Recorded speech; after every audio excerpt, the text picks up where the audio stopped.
molweni sawunibona dumelang sesikhona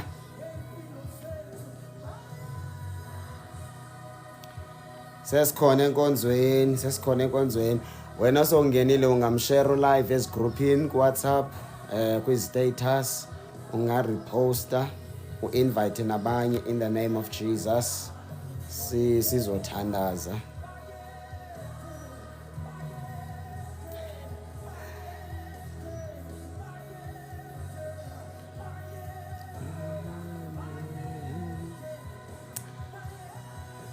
Siyabonga sesibuyile we are back in the name of Jesus. Ndicela nje ke sikhuleke thina sesifikile. Father, in the name of Jesus Christ siyathandaza ebusuku uNkulunkulu wethu onamandla onke. Silapha Father to worship you, to honor you and to give you all the glory in the mighty name of Jesus Christ. Nali bandla lakho uNkulunkulu ebusuku zisimvuselelo, ugalela amandla, ugalela umlilo ovuthayo ongacimiyo egameni lika Jesu. Revive your church, revive your people in the mighty name of Jesus. Baba wethu onamandla, uNkulunkulu wami ongcwele, simakade ophilayo egameni lika Jesu Kristu waseNazaretha, amadimoni onke Nkosi ayohluleka adliwa ngumlilo negazi lenkosi uJesu Kristu waseNazaretha. Father, inkazimulo yakho mayigcwale apha, kuvakala imvuselelo kamoya oyingcwele. Abantu bakho mabeve isandla sibathinta sikaNkulunkulu egameni lika Jesu waseNazaretha. Le service yanamhlanje siyayinikela kuwe moya oyingcwele, moya weqiniso egameni lika Jesu Kristu waseNazaretha. Baba siyathandaza uSathana amadimoni onke bayohluleka, sibafake emlilweni, bayatsha nasemkhathini, abakwazi nokusibheka, abakwazi operate whatever bayizamayo. Nkosi uJesu isemadangatyeni omlilo, bayatsha, ngiyabadestroya ngegama lika Jesu waseNazaretha. Gcwala imvuselelo omlilo namandla kaMoya Ngcwele kule service yonke yanamhlanje in the mighty name of Jesus. Bonga Nkosi, angamadimoni akhutshelwe ukulwa nemessage nophazamisa iservice awazi ukwazi ukusebenza because yonke into siyayinikela kumoya oyingcwele egameni lika Jesu Kristu waseNazaretha. Siyabonga Moya Ngcwele in Jesus name, amen.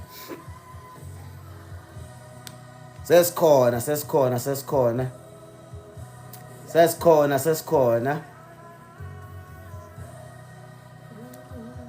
Wena usibukele uphi? Mina ndise Kempton Park eJohannesburg. In fact ndise Kempton Park eGauteng.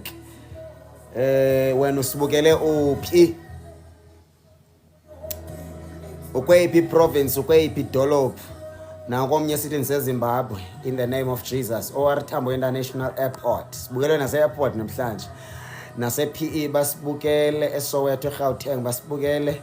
East London bakhona, iLimpopo ilapha, iCape Town, iKZN eMpangeni, iDurban eMount ndibona kahle, Centurion, iCape Town, Tryfontein, iQueenstown ikhona ilapha, iDurban ilapha. Oh, iHockey, is it Hockey elagama ndikosho, iSamora ilapha, iCape Town la, iGauteng province la, uMthatha ukhona, iWitbank ikhona, iDaveyton ikhona, mna ndiseTakastad, Eastern Cape, iCrossroads ikhona ilapha. I'm grateful. iGauteng ila, iGrahamstown ikhona, iBizana is here, iNorthwest is here, iTinarha, Uitenhage is here, Cape Town eGugulethu ilapha. Thank you Jesus. Pretoria West ilapha. iMaltino is here, Eastern Cape ikhona, iGqeberha, Joe Slovo is here, Escort KZN East London ikhona, reporter, iDurban eNazareth is here, Alexandra Thulamahashe, the Thulamahashe is here. Ligama lendawo elo ikwephi province, under which city or town. Impumalanga Tonga is here, Tonga View, iGeorge is here, uMdantsane eEast London is here, iDelft ilapha, eCape Town sikhona, Pretoria in Hammarskraal is here in the name of Jesus Christ. eLimpopo ndiyafuna ndiyovisit eLimpopo yazi one day. One day I would love to visit in Limpopo. Where is this place? Is it Haki or Hoki? Andiswa April. Where is this place? Pretoria in Hamastral. Jamestown is here. In the name of Jesus. Peter Marisbeck, Ikona, Strand, Cape Town is here. Soweto, Ikona, Bizana, Mpumalanga, Tonga View. Oh, Jesus. Cape Town is engamandla this year. Is engamandla, Samora Machel. Na ikhona in the name of Jesus. Ake siyabulisa ebazalwane siyanibingelela Dumelang in the name of Jesus Christ. Thank you so much for tuning in. May the Lord bless you in Jesus name. If nansi Ngcobo ya reporter naye or isempumalanga. Impumalanga soba nayi branch I prophesy in the name of Jesus.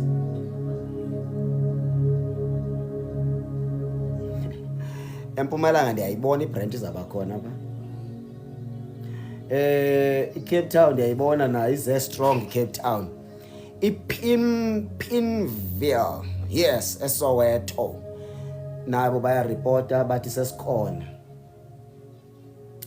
Beningekho ke bazalwane for the whole week since Monday. Benise Eastern Cape ayidutywa. Monday, Tuesday, Wednesday, Thursday. Bendise Eastern Cape ayidutywa. Then nafika izolo apha eGauteng ekseni. Nafika ekseni then bengenokwazi umenza ulive. East London andikayikhohle East London. Believe me xa ndithi andikayikhohle. Abantu base East London they are communicator nabo.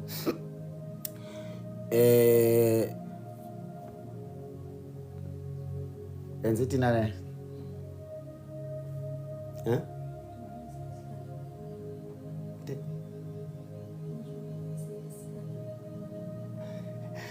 Environment is living up sitting kona ndiniphazamiseleyo. Okay bendise Eastern Cape ndabuya oyendibhizi ke bazalwane kakhulu Eastern Cape bengelanga uyoshumayela kunento ebendihambele very important so ndabuya ndafika ekseni. Yeah, thank you so much uAkhona. Sabuya ke sendibuyile ke Eastern Cape. Qha izolo bengazukwazi ukwenza ngingazukwazi ukwenza live ngikhathele kakhulu andikayifumana ichance yo rest in the name of Jesus. Next week abazalwane songena i3 days fasting ne. Next week sokwenza i3 days fasting. Sonke all of us we will do i3 days fasting. Noqala usindiswa sizamngenisa kuyo lo fasting. Izoqala on Thursday until Saturday ngo12. Sayibreaka ngo12 emini on Saturday. Siyavumelana ngale fasting. Sizoyibreaka on Saturday ngo12. Sayibreaka Saturday ngo12. Izaba 2 days and a half. In fact, it's 2 days and a half. Dry fasting uMonarch. Kwenziwa i-dry yodwa apha kule kweli bandla. Ibandla lingenagama.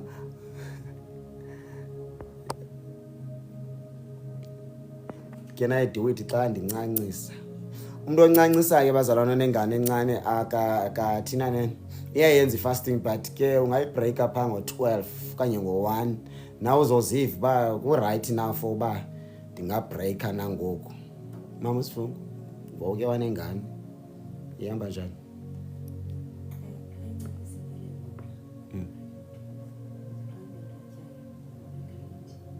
Okay, uthi umama usifunge ngapha.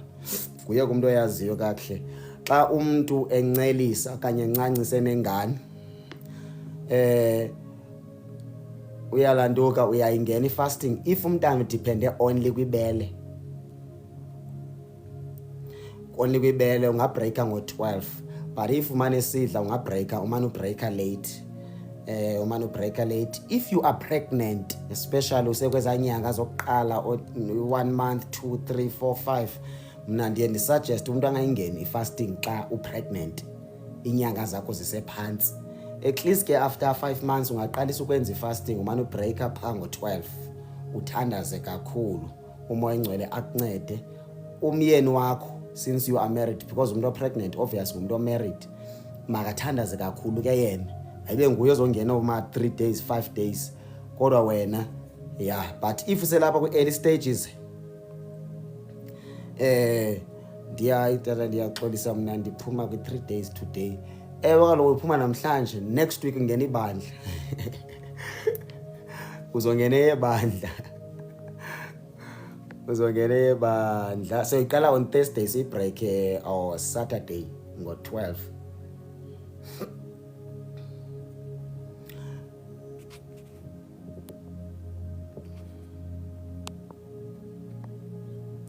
Okay, ngathi andizozisebenzisa ezimike namhlanje. Okay ke ndizoyingena next week. Yes, ukhanyisa so ingena sonke. uNkulunkulu uzokunceda, uzobona sizokhulisana. Nge-1 ka-August sobe sinemvuselelo yomlilo, Fire Revival Conference. Phaya kusobe ne-service ye-curse breaking, i-service ye-curse breaking, healing and deliverance. Sobe nayo i-service yalonto where we will pray and teach on how to break every curse. Yonke into ekuthiwa i-curse, whatever that is limiting your life, whatever ehlupha ubomi bakho, we are going to break it. Sayithatha siyifake emlilweni, siyidestroye, siyitshise ngegama lenkosi uJesu waseNazaretha. Sayifake emlilweni, sizayidestroya. If useGauteng ngeke iphose le conference ezobe iseSoweto. In fact our conference yimvuselelo. Nge-12 la weekend ye-12 kaSeptember sizophinda sibe ne-conference ezoba seSoweto, bese senza ne-baptism, ibaptizo lwamanzi, water baptism. So Gauteng, it's your turn. eSoweto ePinville, iposter ikhona apha enama full details. ePinville, close to eMamponya Mall, close to Mamponya Mall, ngegama lenkosi uJesu. If useGauteng yiza uzothandaza nathi, uzokhonza nathi kula Saturday. I-fasting siyiqala on Thursday, zaphinde ndiyichaze before siyivale i-service yanamhlanje. I think sovala ngo8:30. Namhlanje 18 kaJuly 2026, 18 July 2026 bendishumayele ndafundisa. Okay, ndicela uzichaza ama prayer item about fasting makuphela iservice ne. Ndenzela ba imessage usathana ngathi ayitshontshe le message. Xa usepulpit baninzi into usathana ngayenza uze kulahleke imessage. Ndizaku explain everything about fasting pha igqibeleni. Besifundise kakhulu ngendaba ye destiny on Sunday. Sabe sesithandaza. I think if lo message ufuna uphinda uyibukele, you can go on YouTube uyobukela that message. Sachaza ama enemies Antoni at destiny. Of fear is the enemy of destiny. Esimchazile isono ne disobedience. Sazichaza unbelief and doubt. Or wrong relationships, or pride, or laziness, or devil and spiritual warfare, or unforgiveness, or bitterness, or lack of prayer and word, or love of the word. Yabo, ungahambi uyozimamela la message. I believe moya ngcwele uzokunceda ngayo in the mighty name of Jesus Christ. Namhlanje ndingena kwi message yokugqibela le 2 weeks isikhonza, then ndizivale zonke ezazinto. As from maybe tomorrow, I don't know. As from tomorrow or Monday, so qala uthetha ngeprayer. Iprayer kenza ifundisa into details. Kuba kuthandazwa kanjani, how does God respond in prayer? Njalo njalo uba revived kanjani emthandazweni. I will speak a lot about prayer. Maybe as from tomorrow, I'm not sure. Okanye as from Monday, I will speak a lot about prayer. Speak a lot about prayer ne fasting. Before singene kuyo, I will speak a lot about the fasting because most abantu bavele bayingene i-fasting and ba complain xa bengaziboni i-results because kanti fasting abayenzanga ngendlela e-right. Yebo, kanti umuntu i-fasting akayenzanga ngendlela e-right. So I will speak a lot about prayer.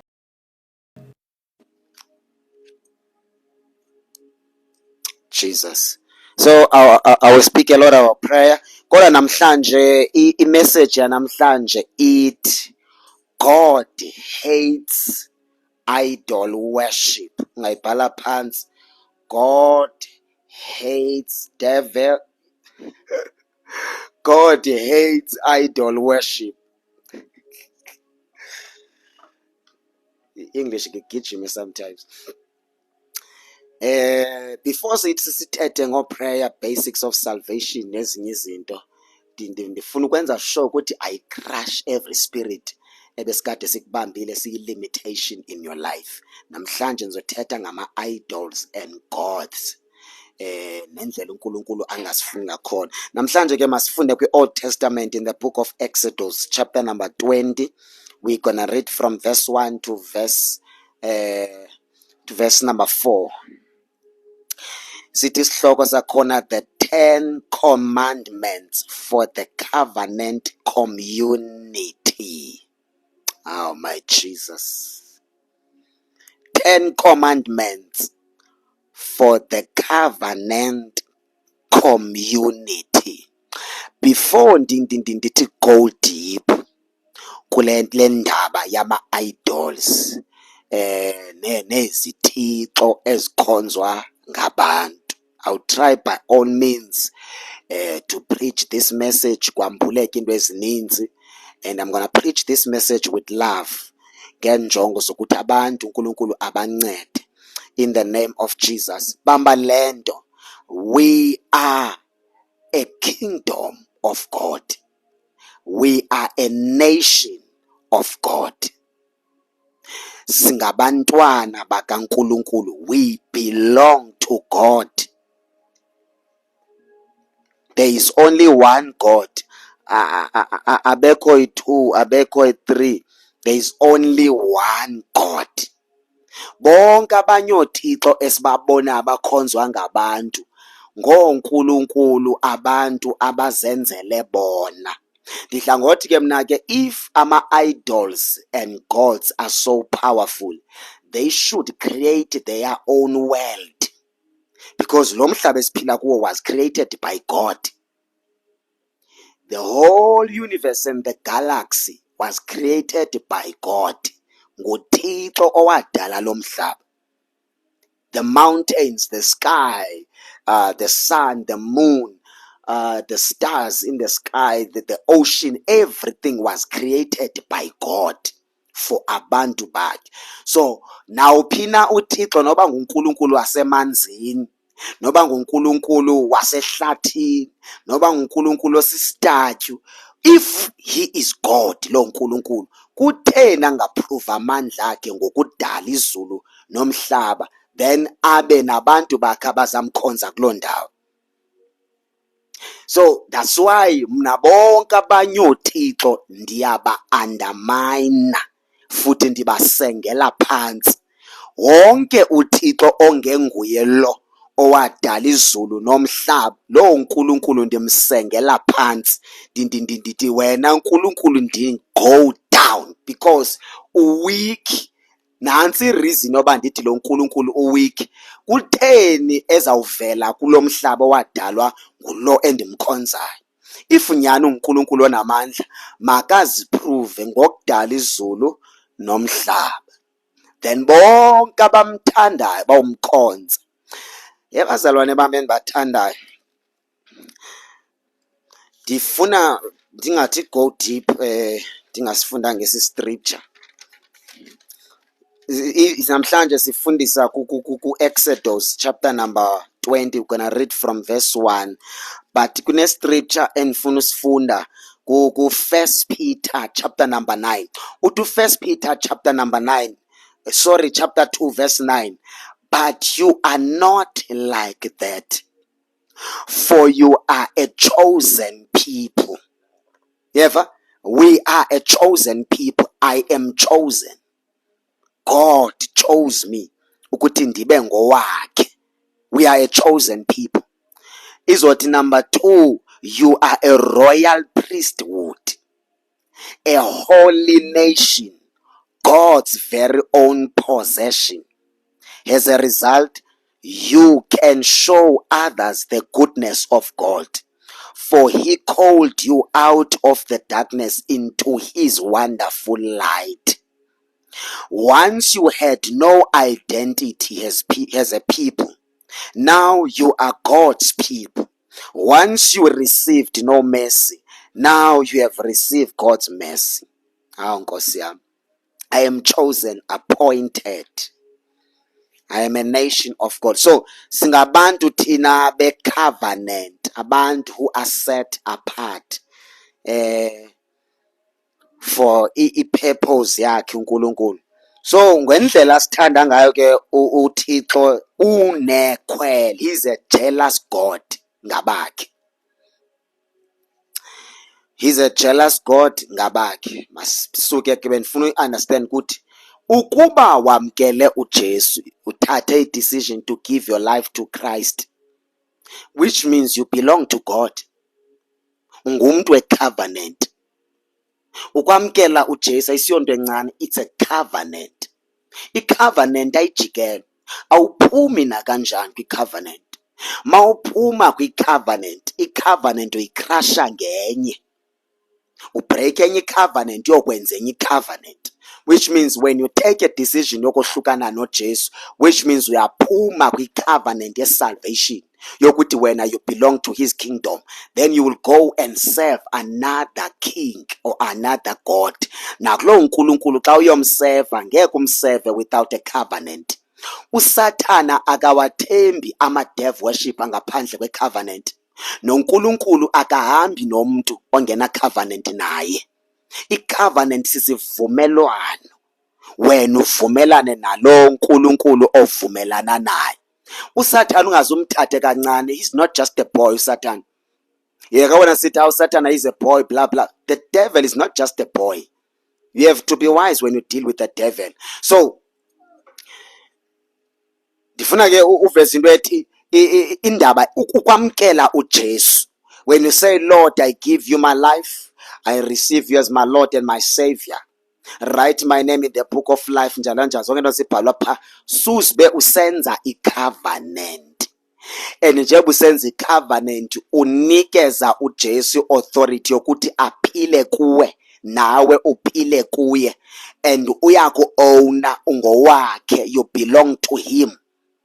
And akakufuna ukushare. He's a jealous God. Akakufuna ukushare nabanye onkulunkulu, akafuna ukushare nabanye abantu. uJesu ufana nentombazana. Ukubone xa intombazana ikuthanda izifela ngawe, iwilling ubethwa apha enyameni ngabazali ngenxa yothando enalo. Uthi sawufa, uthi ndakuthanda ndide ndiyofa thambo lamathambo am, thambo likaKentucky bla bla. Intombazana xa ikuthanda iba crazy. West xa isaqala uJohn iba crazy apha engqondweni, bangathi there's something edisturb ingqondo yakhe. So iba nekhwele. Once yakubona ume nenye intombi kuvuka ikhwele ngaphakathi kuyo, because inento ethi ngathi ndingamluza uboyfriend wam. uNkulunkulu unjalo. He's a jealous God. Akafuni abantu becovenant yakhe ababone beyothi bow down to other gods.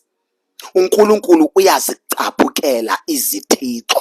God hates idols and gods. It does not matter noba ungayizanga ngeyiphi indlela, noba ngathiwa yi-African spirituality, noba ngathiwa yi-African wathiwa sakhula kanje nakanje. uNkulunkulu akazingeni as. Uthi uJesu, if you are willing, take your cross and follow me. So uNkulunkulu umuntu umnikeze the power of choice to choose between life and death. Jesus will never force you to follow him. Jesus will never force you to love him. Jesus will never force you ukuthi wenze njani. Ukunikeza i-choice, because umuntu unalento okuthiwa yi-will, intando yomuntu. Nguwo zodecide ukuthi am I giving my life fully to Christ? Yazinikela ngokupheleleyo na kuJesu. So when you give your life to Christ, kuyanyanzeleka wena ufe sikungcwabe.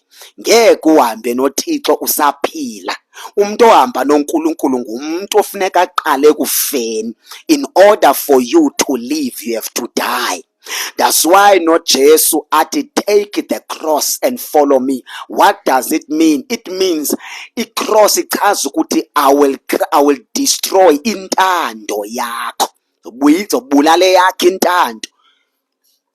Zobulala ama-choices akho, zobulala ama-idols, ama-covenants o-underworld, everything ekwenza uthanda abanye onkulunkulu, useva abanye onkulunkulu. I'm going to crush it esiphambanweni. Akekho umuntu ongangena to the nation of God ngaphandle kwesiphambano.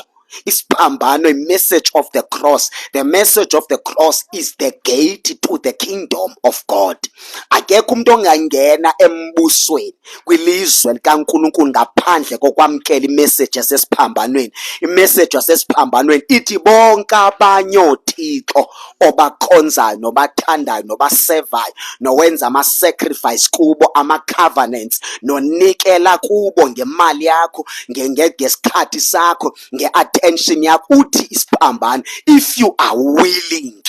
Message yasesiphambanweni kuthiwa lahla bonke onkulunkulu, ulahle nazo zonke izono, yonke into ekuthiwa sisono nezono ezizalwa zizozela esiphambanweni. Kulapho silahla khona. Awukwazi ungena in this kingdom unless ungene ngesiphambano, ngene ngemessage yasemnqamlezweni.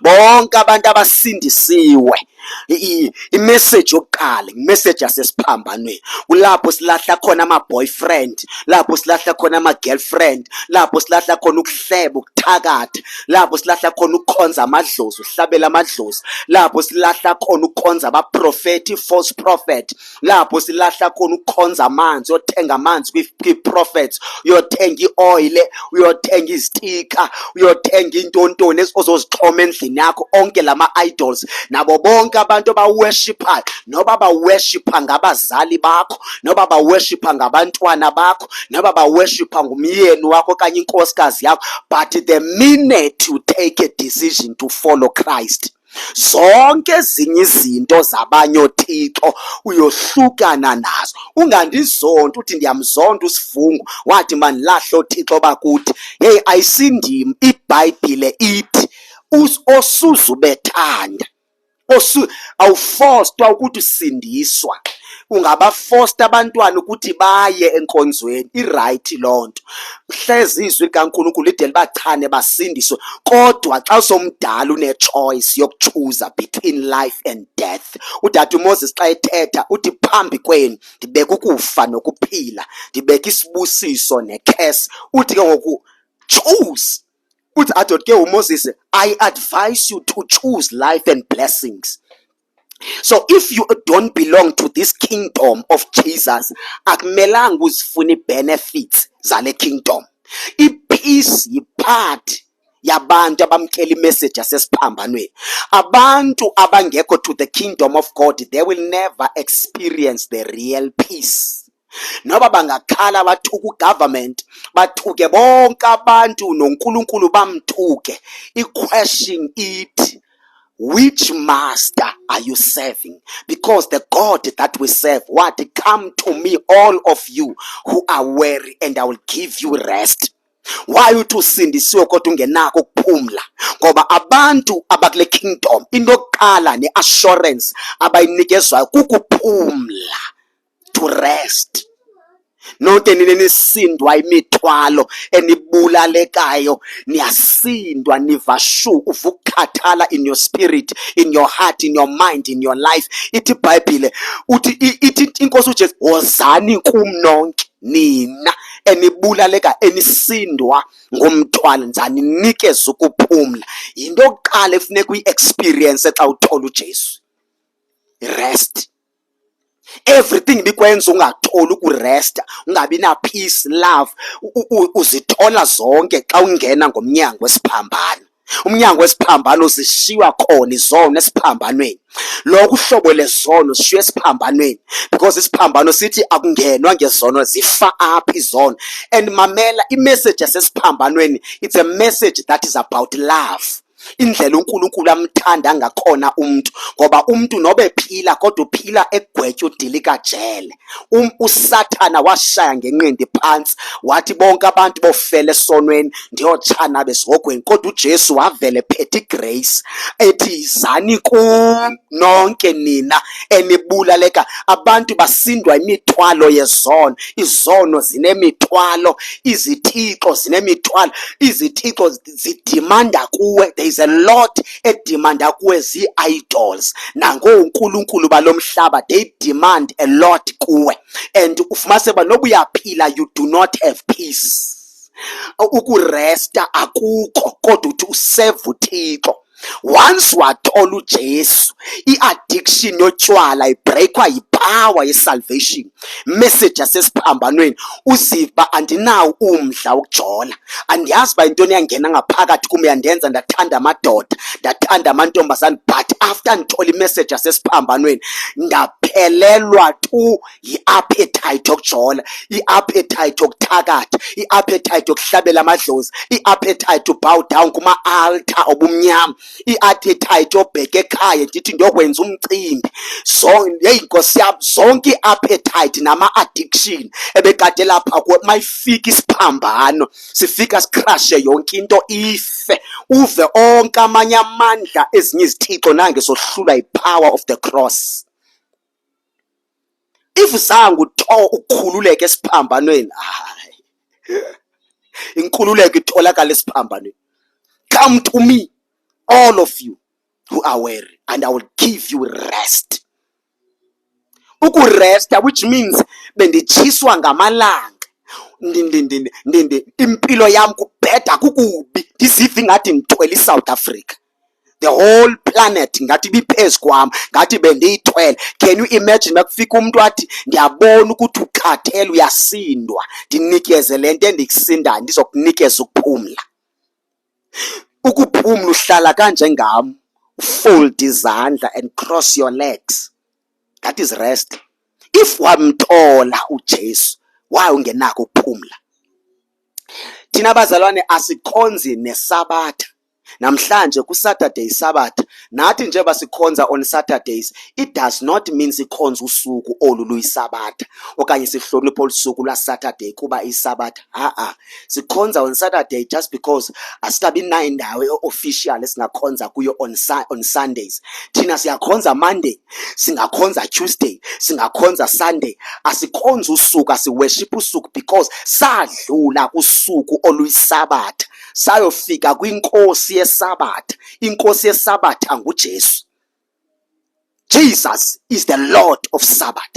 Sadlula thina kwinto ezodimanda basiphile kanjani kosuku lwanamhlanje, saya kwinkosi yayo isabatha. Igama layo nguJesu. Masifika khona sathola ukuphumla. Thola ukuphumla because ndikuye uKristu naye ukum. Umuntu okuKristu akasindwa, akanamthwalo.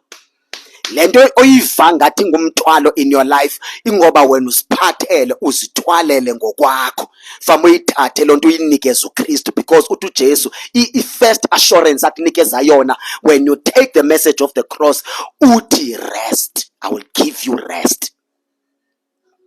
Akademand a lot kuwe.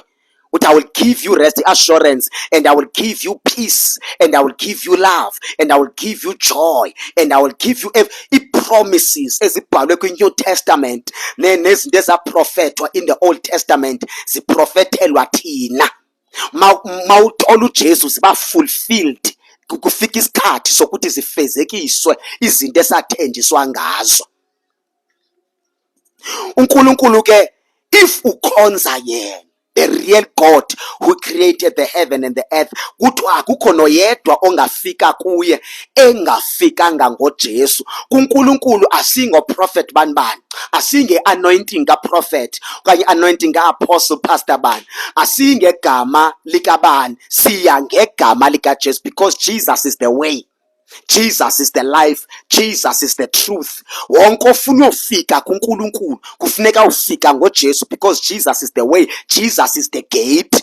nobungafa kulomhlaba esiphila kuwo kwelinye ilizwe lakwamoya xa usifa yonke into uzoyibona ukuthi lo mhlaba esiphila kuwo obona bomo obureal bubomi baspiritual uzawufika kukhona this kingdom of darkness kukhona the kingdom of light but kwi-kingdom of light singena ngesango.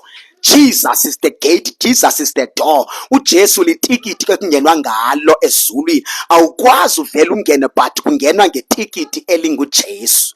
Uzawufika ngumnyango okungena ezulwini.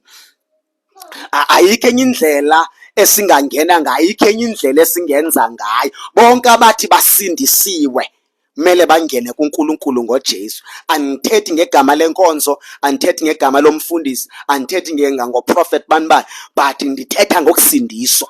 Wonke umuntu oshumayela in the last days should preach Christ.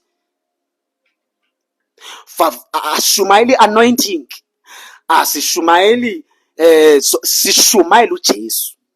Mawuthola umoya ongcwele uthola ugcobo, because anointing itholakala pha kuye umoya oyingcwele. Andifuni singene kwezo messages leqe. Now imessage yethu yanamhlanje ithi God hates idols, idol worship. uNkulunkulu imvisa kabuhlungu ukubona abantu awabadala ngezwi lakhe emhlabeni wakhe, because umhlaba ngowakhe, ababone besithi bow down to other gods and serve them. Kunento evele imenza bene enge too much. eChina bakhonza idragon, eIndia bakhonza inkomo, zininzi into abazikhonza eIndia. eEurope there's a lot bakhonza nama ancestors. eAfrica sikhonza ancestors, abantu abangasekho emhlabeni. KomaBrazil they worship ancestors nezinye izinto. Bheke ko-United States of America there's a lot. i-Illuminati kukowayo ke America iphuma phandle kwayesi spirit se-Illuminati. Abantu baseva onkulunkulu, abanye bakhonza oBeyonce because uBeyonce unebandla lakhe, uyakhonzwa naye. There's a lot ezikhonzwa ngabantu in the last days. eAfrica phinde kwavuka nento ekuthiwa yi-African spirituality, into ekubuyisela kubu-Afrika bobu-Afrika bakho. Uthi xa ungena deep kule nto ubombi kuhlukanisa completely nonkulunkulu. Abanye bakhonza amadlozi, abanye bakhonza izangoma, abanye bakhonza imithi, abanye there's a lot ezikhonzwa ngabantu. Nabanye abathi basindisiwe ngoku they worshiping i-prophets, abanye bakhonza abaprofeti, abanye bakhonza igama lenkonzo. Khona umuntu umbomba worship igama lenkonzo. You understand? There's a lot izinto eziworshipa ngabantu. Ndicela ke sifunde Exodus chapter number 20, we're reading verse number 1. 10 commandments of the covenant community. Benifuna ukukhuluma nabantu be-covenant. Thina abantu abasinzwe singabantu be-covenant. Whether you are white, you are black, you are blue, you are yellow, it does not matter. But if you are a disciple of Jesus, if you are the son of the living God, ngokwamkela uJesu, ungumuntu we-covenant. I-covenant yakukwamkela uJesu uzibreake zonke ezinye i-covenant zefamily. Ndichaze lapha ndithetha ngama-altar, ngaveza zonke i-covenants nama-altar njalo njalo, nee-covenant ezenziwa khona. Xa uthola uJesu eza covenant zibreakwa ngamandla okwamkela uJesu. Now uthi verse number 1, then God gave the people all these instructions. Uyabona ke apha andizufocusa kumthetho kaMoses, siyezwana ne? I'll speak more ngokwe-revelation kwesi scripture. Ngizothetha more i-revelation, more than xa ndithi revelation, which means andizuthetha ingathi ndithetha nabantu bakwa-Israel, ngizothetha nathi. Moya Ngcwele uzokhuluma nathi. Uthi verse number 1, verse number 2, I am the Lord your God. Yava inokuqala ayidimanda kubantu abakhulule. Uthi ke pha I am. Yava immediately abantu bengena kwi-covenant yokusindiswa. Uthi I am the Lord your God. Ngamanye amagama uveza into ethi wena ubukade uhlabela amadlozi. Ukuhlabela kwakho amadlozi, that was your God. Abanye bebe worship amanzi kaProphet. Wena unamsebenzi nakuthandaza, wena bungenamsebenzi nawe nakukhonza nakuphila ngcwele ngendlela right, as long uthole amanzi 200 kanye wathole oil 350, zonke into zi-right, because your prophet is your God. That oil and that water is your God. buthembe zona, uthembele kuzo. I-breakthrough yakho zonke into ubuthandaza ngazo, buthembele kula manzi, buthembele kule oil, buthembele kuprofet. Uthi ke xa uphuma kwii-covenants zabanye onkulunkulu, when you take a decision yokushiya bonke abanye oothixo, uthi xa ethetha ke ngoku apho umbhali uthi I am your God. Ngokuqala efuneka uyazi xa usindiswa ukuthi uNkulunkulu wadala umzulu nomhlaba, he is my God. Kuye ndiya ngoJesu, kuye ndithandaza in the name of Jesus. Nento ewenza umthandazo ube different phakathi kwemithandazo yonke emhlabeni is when you pray in the name of Jesus. If uyathandaza nje, oh Jehova, Jehova, Jehova, Jehova Nkulunkulu, tontontonton, but without mentioning the name of Jesus, uthandaza egameni likabani. That's why even says thandaza, we say I pray in the name of Jesus. Le nto ithi in the name of Jesus ichaza iposition okuyo. I am in the name of Jesus. Father, I come in. When I say in, it's my position. And what is that position? I-covenant endikuyo noJesu. That's when uThixo eqala ukuva umthandazo wami, because nabakhonza uAllah bayathandaza, nabakhonza obani bani bayathandaza, nabakhonza ontonto kuyathandaza, yenziwa ne-fasting, yenziwa zonke izinto, but uNkulunkulu ubanjwa ngumthandazo womuntu othi I come in the name of Jesus. And awukwazi uthandaza uthi in the name of Jesus unless lento yambuliwe kuwe. And ayambula ungamtholanga uJesu bese uba ne-covenant, then you will receive the Spirit of God that will reveal God kuwe, because ngeke umazi uNkulunkulu ngaphandle kamoya wakhe. It is the Holy Spirit who will reveal God kuwe. Uthi xa ethetha into yokuqala efuneka uyazi wena uthi I am the Lord your God. In other words, akekho omnye uThixo after usindisiwe oyawuzi yoti bow down kuye. Ithi xa iqhubeka umbhali, who rescued you from the land of Egypt. Who rescued you from the land of Egypt. What is the land of Egypt? Egypt, there was a king, his name was Pharaoh. Kwakunonkulunkulu base-Egypt ababekhonzwa khona. Abantwana bakwa-Israel, just because babesikhonza the living God, benziwa baba zizi-slaves. Babuild ama-pyramids ase-Egypt, the cities and the palaces ase-Egypt, into ezininzi bephathwa njenge-slaves. uNkulunkulu ngamandla akhe nemimangaliso, he raised Moses wayobakhulula kwilizwe lase-Egypt. Njengoba bebakhupha wathi nina ningabantu be-covenant, ningabam, you are my community, a community of covenant. Anuzuseva oDagon nina anuzukhonza oDagon, oBhaal, o-Asher, uhlabela amadlozi and everything. Ningabam, I am the jealous God.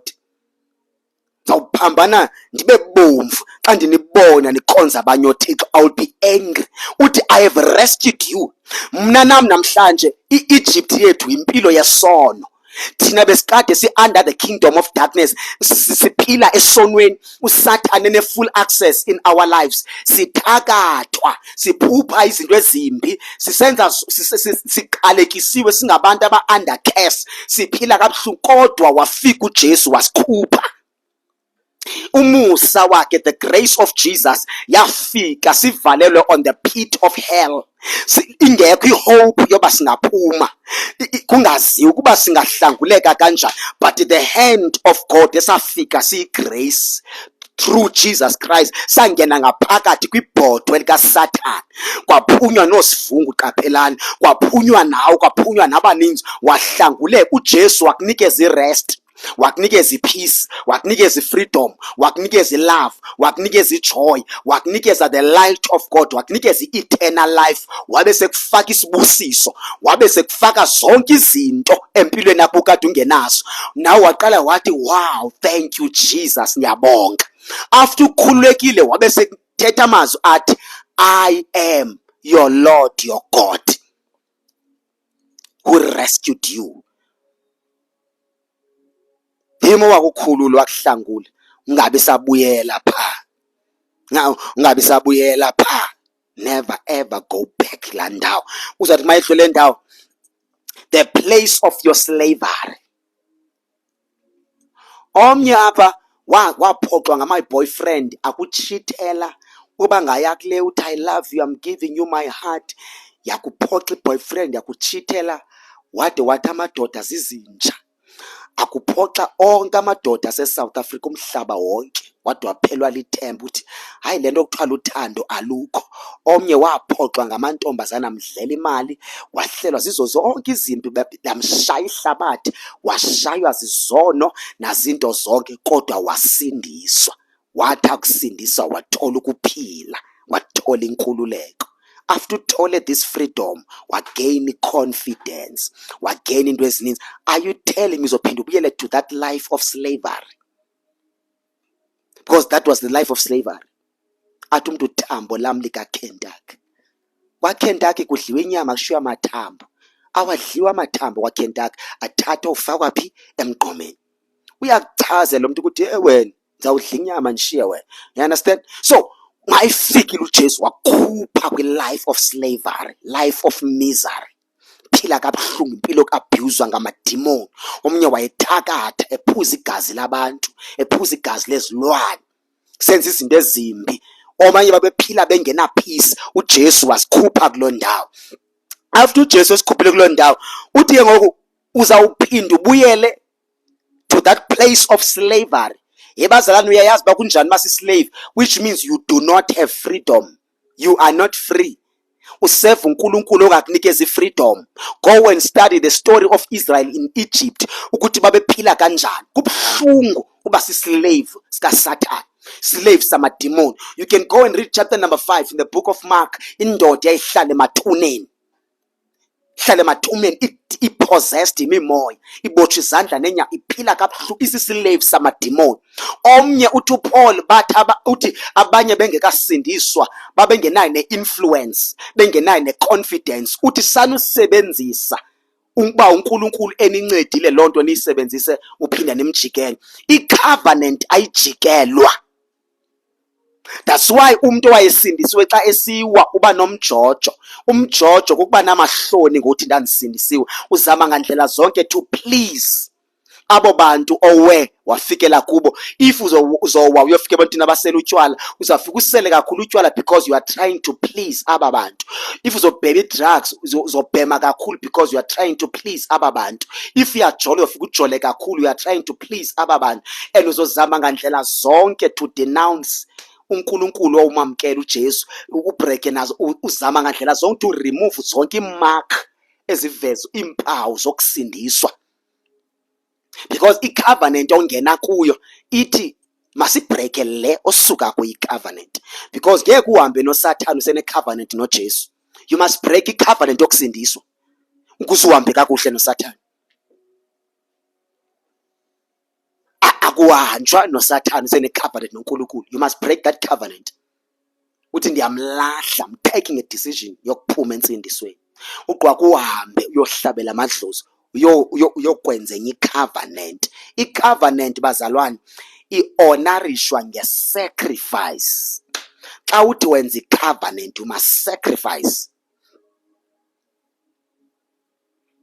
Ngeli xesha kwenziwa a new covenant, umnqophiso omtsha, New Testament, uJesus was a sacrifice to seal i-covenant. Kuthi how serious you are.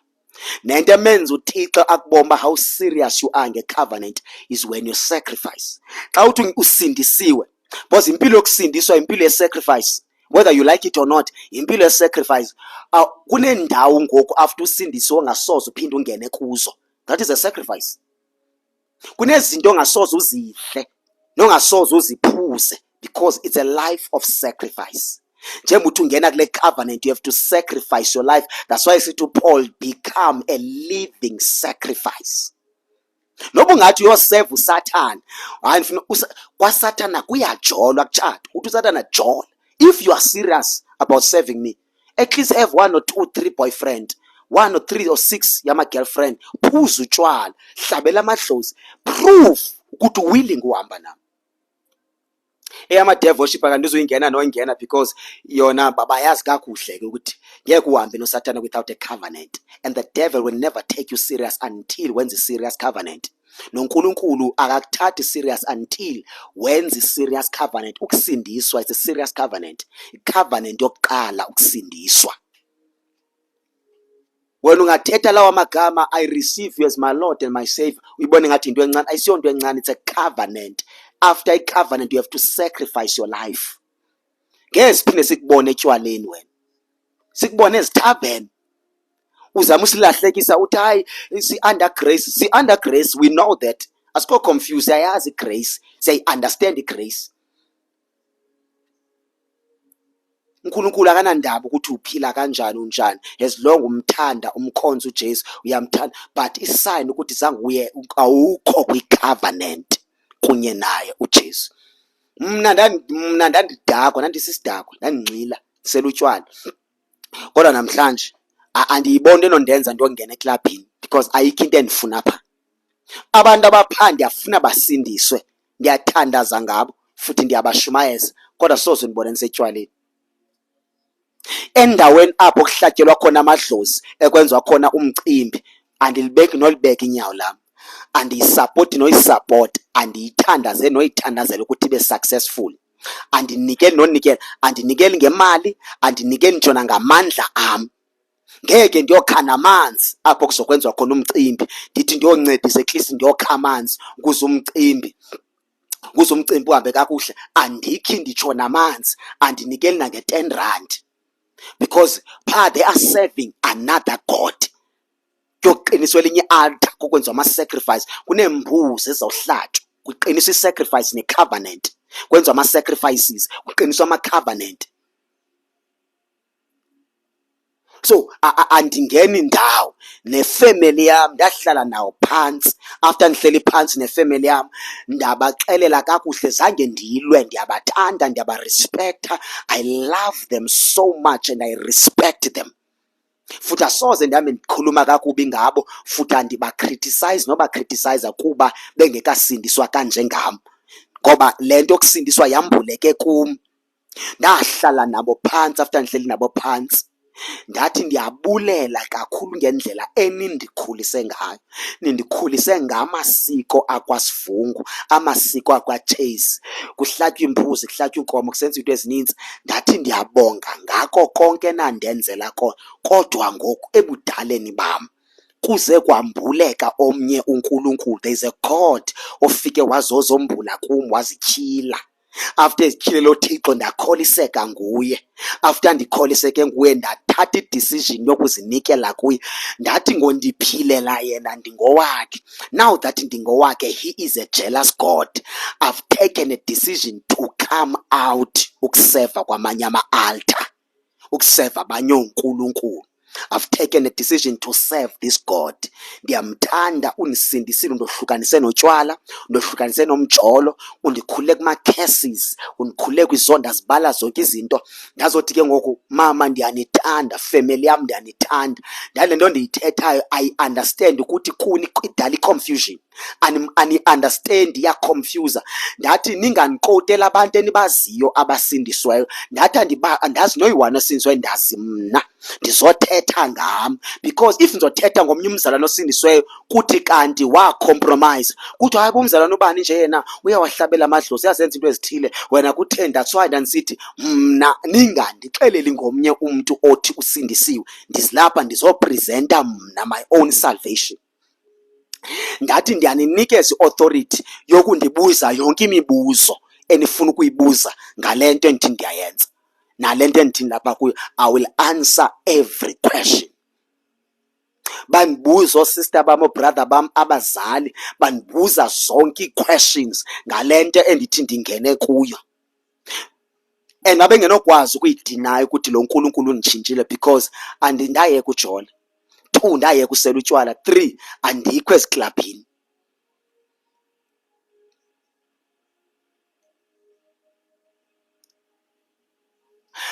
Andisatholakala eziklabhini, ngeke undibone ndiseziklabhini kuzo zonke ezi ndawo. So ke ngoku ndizozikhupha kwii-covenants zakwaSivungu. ndithandazile ndikuzilile ukutya.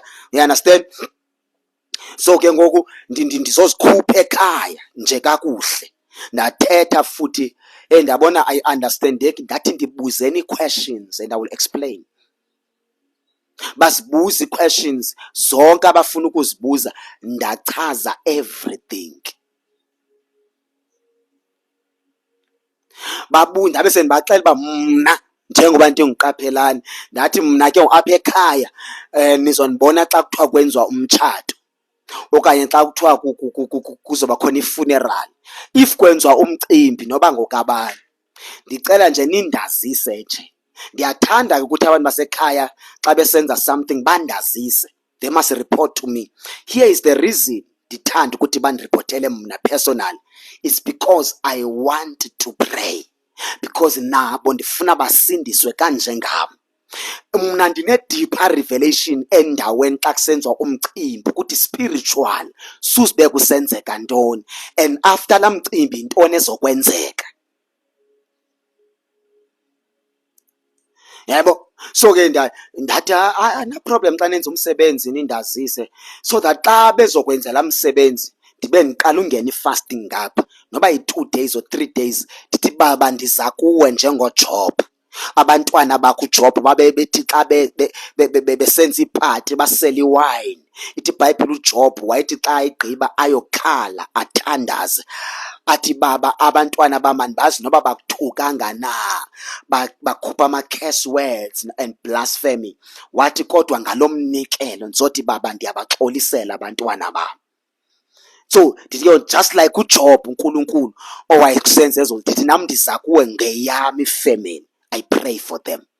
I understand ukuthi basebumnyameni futhi aba-understand ukuthi kwenzeka ntoni, but Lord, if wakwazi undisindisa ndingayazi salvation, utsho ukuthi nabo ngabenzela umusa ukuze basindiswe.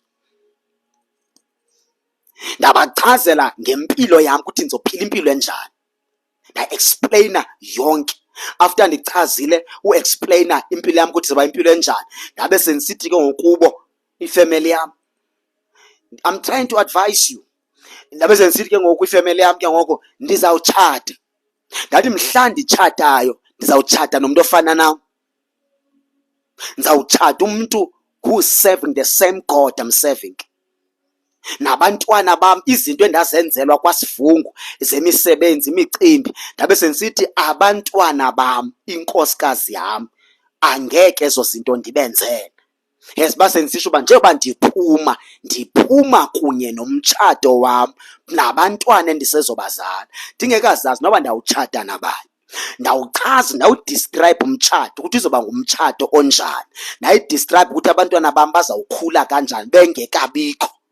Why? I'm facing amademon, andifuni ukulwa, andifuni abantwana bambalwe i-backlist ekufana bazaliwa ndim.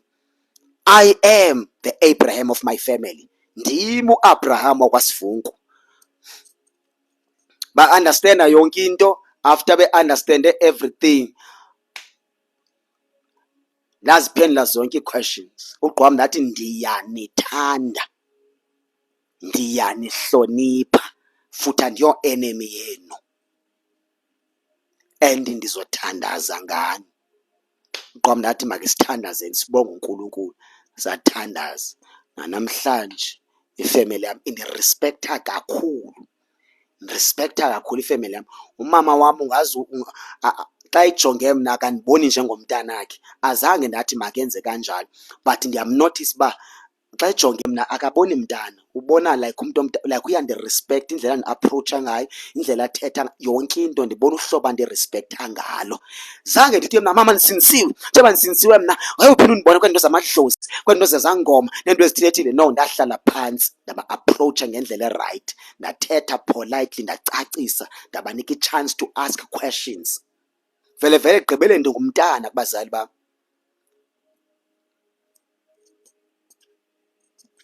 So xa usindisiwe uthole uJesu, you must come out. Omnye uzawuthi xa esithi usindiswe kowabo, abazali bakho baza kushaya apha enyameni, bakubethe bathi lahle uJesu. noba bangakubetha enyameni, khala. Ukhale, uba respect, ubathanda, ungabazondi. Awubethwa ngabo, ubethwa sispirit othi because njengoba usindiswa usathane uyayiqonda uba ndiluzile ngalo mntu oye wasindiswa. Number 2, le family lena zininzi ii-chances zoba siyiluze ngokuthi kusindiswe. Njengoba kusindiswe lo mntwana, noba usindiswe una-15 years or 13 years or 10 years, yezisindiswa uyibambe intsindiso, unyamezele, uthandaze, umcele uThixo, ukhale. Umkhalela uNkulunkulu, bakubethe enyameni uthi bazali bam ndiyanithanda, I understand ukuthi le nto endikuyo ani-understand. Qhubeke uthandaze. Bekushaya besenza yonke loo nto, even if they have to kill you, kodwa bazude bakubulale ngenxa kaJesu. If bakubulele uzawuhamba ubheke ezulwini. Yi-covenant, i-serious kakhulu indaba ye-covenant. Sindiswa yi-covenant. That's why sithi uJesu, I think is it Matthew or is it Luke, apho athi uJesu khona, nina nicima fama ndizise uxolo emhlabeni. You think I've come ukunikeza ipeace emhlabeni? No. Uthi ndawuthi ndakufika umamazala nomakoti bawuxabana, ngoba khona i-division between umakoti nomamazala. Uthi ngoba khona i-division between umntwana nomzali ngoba kufika uJesu. So indaba ye-salvation ine-power yokwenza i-separation. And abanye abantu uyakwazi ubethwa ude ugxothwe kowena kuthiwe pack your bags and leave. To pack everything onayo, phuma uphele. Kudala mna ndashumayela ndike ndakhonza nabantu ababebethwa ngabazali bade bagxothwe. Ndithi mntanam ndizohlala apha emission, uzawudla into esiyidlayo, will support you, ubheke esikolweni, njalo njalo until you finish. Ndithi never ever uzonda abazali bakho. Pray for them, love them, visit them. Xa une-chance bavizitele, keep on praying ngabo, because mna ndine-understand ukuthi ayisingobazali bakho abenza le nto, but there is a spirit is in charge of your family. For many years si-owna ifamily yakho. Ngokusindiswa kwakho kune-covenants nama-altar ozowabreaka. Already amadimoni anempandla bekade hleli kwi-camp chair esela iwine esithi we are in charge of this family, ngokuthi gqine covenant entsha yokusindiswa. Do you know into eyenziwa nguJesu esiphambanweni? Amadimoni awakhohlwa, awalibala amadimoni, and amadimoni anenzondo, hatred yamadimoni, it's very serious. Awakhohlwa amadimoni. Uzawugxothwa kuthiwe pack your bags and leave ngenxa yokusindiswa. Wesixo iphethe kakuhle insindiso, ungayicompromise. Zininzi ii-chances to pack your bags and leave. Kuthiwe le nsindiso yakho ayifani nekabani. Tell them andimazi ubani, ndazi mna, ndazi uJesu ongene kum nento eyenzeke kum. I-attitude, very important attitude right xa udila nabantu abadala. Verse number 3, you must not have any other God but me. After umthathi lelo Jesu, ungake ube naye omnye uThixo. Usathana abantu abasindiswe abaninzi uyababona ukuthi baphume totally kuzo zonke into zokuworship uNkulunkulu esingabazi. Usathana wacreate ama-idols. Yini lama-idols? Omnye ufumaniseka uba indaba ye-worship, omnye uworshipper i-social media more than God. Wena ubomi bakho nje udepende kwi-social media. Isikhathi esininzi uspenda kwi-social media. That is a sacrifice. I-social media ili-altar nayo. I-social media ili-altar. And i-social media ifuna attention yakho. And the-social media is after your soul, your attention. And social media ifuna isikhathi sakho. You have to sacrifice your time. You have to sacrifice your attention for social media, spending a lot of time on social media. Ungabi nasi isikhathi sokuthandaza. ungabi naso isikhathi to fellowship with the Holy Spirit, ungabi naso isikhathi to study ama-scriptures, ungabi naso isikhathi sokuzila ukudla. Uthi noba uyathandaza but i-altar la kwi-social media elikubambile, uthandaza ingqondo yakho isithi I wonder what's going on social media. Uyayibona ubana it's an altar and lidonsa i-attention yakho. Awukwazi ukuphila ngaphandle kwe-social media, awukwazi ukuphila ngaphandle kwefowuni, awukwazi ukuphila ngaphandle kwazo zonke. Omnye uyagula xa ifowuni yakhe ingekho ecaleni kwakhe. Uyabona kunendlela ekubambe ngayo i-social media nefowuni. Ilala phansi komqamelo before ulala uhlala efonini kwi-social media, you stroll up and down on TikTok minonke nobusuku. Ekuseni mawuvuka into yokuqala oqala ngayo ku-TikTok, ngu-Facebook, ngu-WhatsApp, ntontoni. uNkulunkulu uyaluza because there is another God ethatha i-attention yakho, ethatha isikhathi sakho. Batsho hayi abangatsho uNkulunkulu I'm the jealous God. Yazi abanye uNkulunkulu kenze barojwe ifone njengoba erojwe ifone. So there is nothing wrong with TikTok. Ungayenza mistake ukuthi hayi ndithe wrong with TikTok. Akho nto wrong with TikTok, akho nto wrong with Facebook, akho nto wrong with WhatsApp, akho kwanto wrong nditsho even nge-TV. There is nothing wrong ukuba nazo ezi zinto esendizimentioning, but be careful if awuzazi ukuthi ufuna ntoni. According to the strategy esabuild emkhathini le-dev worship ekuthiwa ngu-Alice Bailey, kwathiwa we will win many souls through through media. As a result, Satan has captured many souls through media. Understand, you must know how to use social media. So uvuke ekuseni uzongena kwi-social media, you must know ukuthi ukhangela ntoni, ufuna ntoni. Zininzi into ezifuna i-attention yakho apha. Yabo nje xa uphuma kulo live, maybe uzophuma usiva amandla kaMoya Ngcwele, uzophuma uziva u-revived, kodwa loo nto ayithethi lutho. Amademon akwi-social media, they will try by all means ukuthi le nto oyizwayo xa uphuma kule service ungabi sayiva. There's a lot ezokuphazamisa. Yabona kune-march ezenzeka eSouth Africa. You understand? Zidonsa attention yakho. Andithi ba wrong abantu ngokumarcha. No, there's nothing wrong. It's their right. And benza ministry yabo. But mna ndi-concerned ngawe. There's a lot eyenzekayo kudlala i-World Cup, yibhola kuyaxoxa, uRonaldo weak, uMessi good, ubani bani. Kune-debate ezinjalo ezininzi ezenzeka, i-World Cup izothathwa ngobani nobani bani. There's a lot edonse i-attention yakho.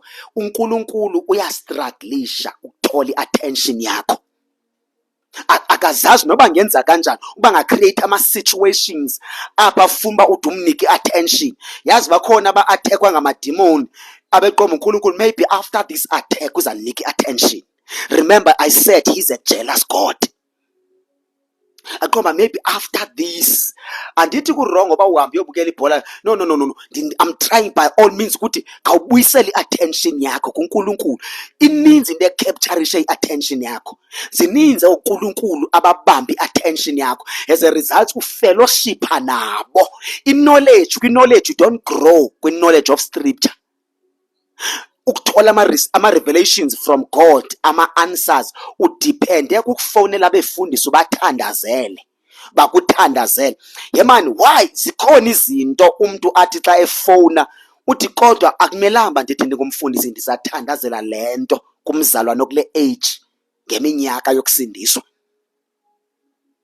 Loo nto ichaza ukuthi i-laziness when it comes to indaba ye-spirituality.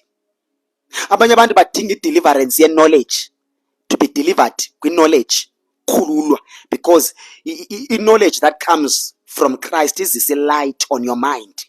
Kunezinto ezilapha engqondweni yakho efuneka zikhutshiwe, ezinye zafakwa ngabashumayeli, preachers, efuneka zikhutshwa apha engqondweni yakho, kube delivered kwi-knowledge. Because abanye bafaka i-knowledge erongo, ebabulala ngendlela esisimanga. So uthi umbhali apha, ungabi naye omnye uThixo. Usivungu angaze abe yi-idol yakho, abe kuthiwa yintoni, abe nguNkulunkulu wakho. I-anointing uMoya Ngcwele ayibeke phezu kosivungu ingaze ibe nguThixo wakho. Fumanise ukuba you are worshipping the anointing. not umnikazi ogcobo. Abanye ba worship i-servant of God, umthunywa, not uNkulunkulu othuma i-servant. Ebandleni oyena muntu omncinane kunabo bonke ngumfundisi, because umfundisi is a servant. I-servant sisicaka sabo bonke, umququzeli. That's why kuthiwa if you want to be big in the kingdom, you must serve. To serve, which means uzithatha from here uyozibeka phansi. Ungena omncinci, because that's why xa ngumfundisi ume ngaphambili, wena ume ngenyawo, you are serving abantu bona bahleli phansi as kings and queens.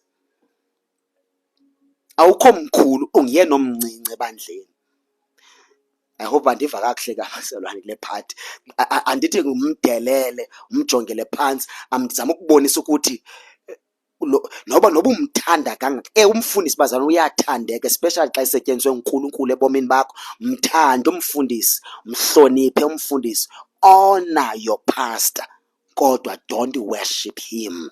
Don't make him your idol. Don't worship the anointing ebekwe kuye. Worship umnikazi ogcobo, lo ofundiswe ngayo.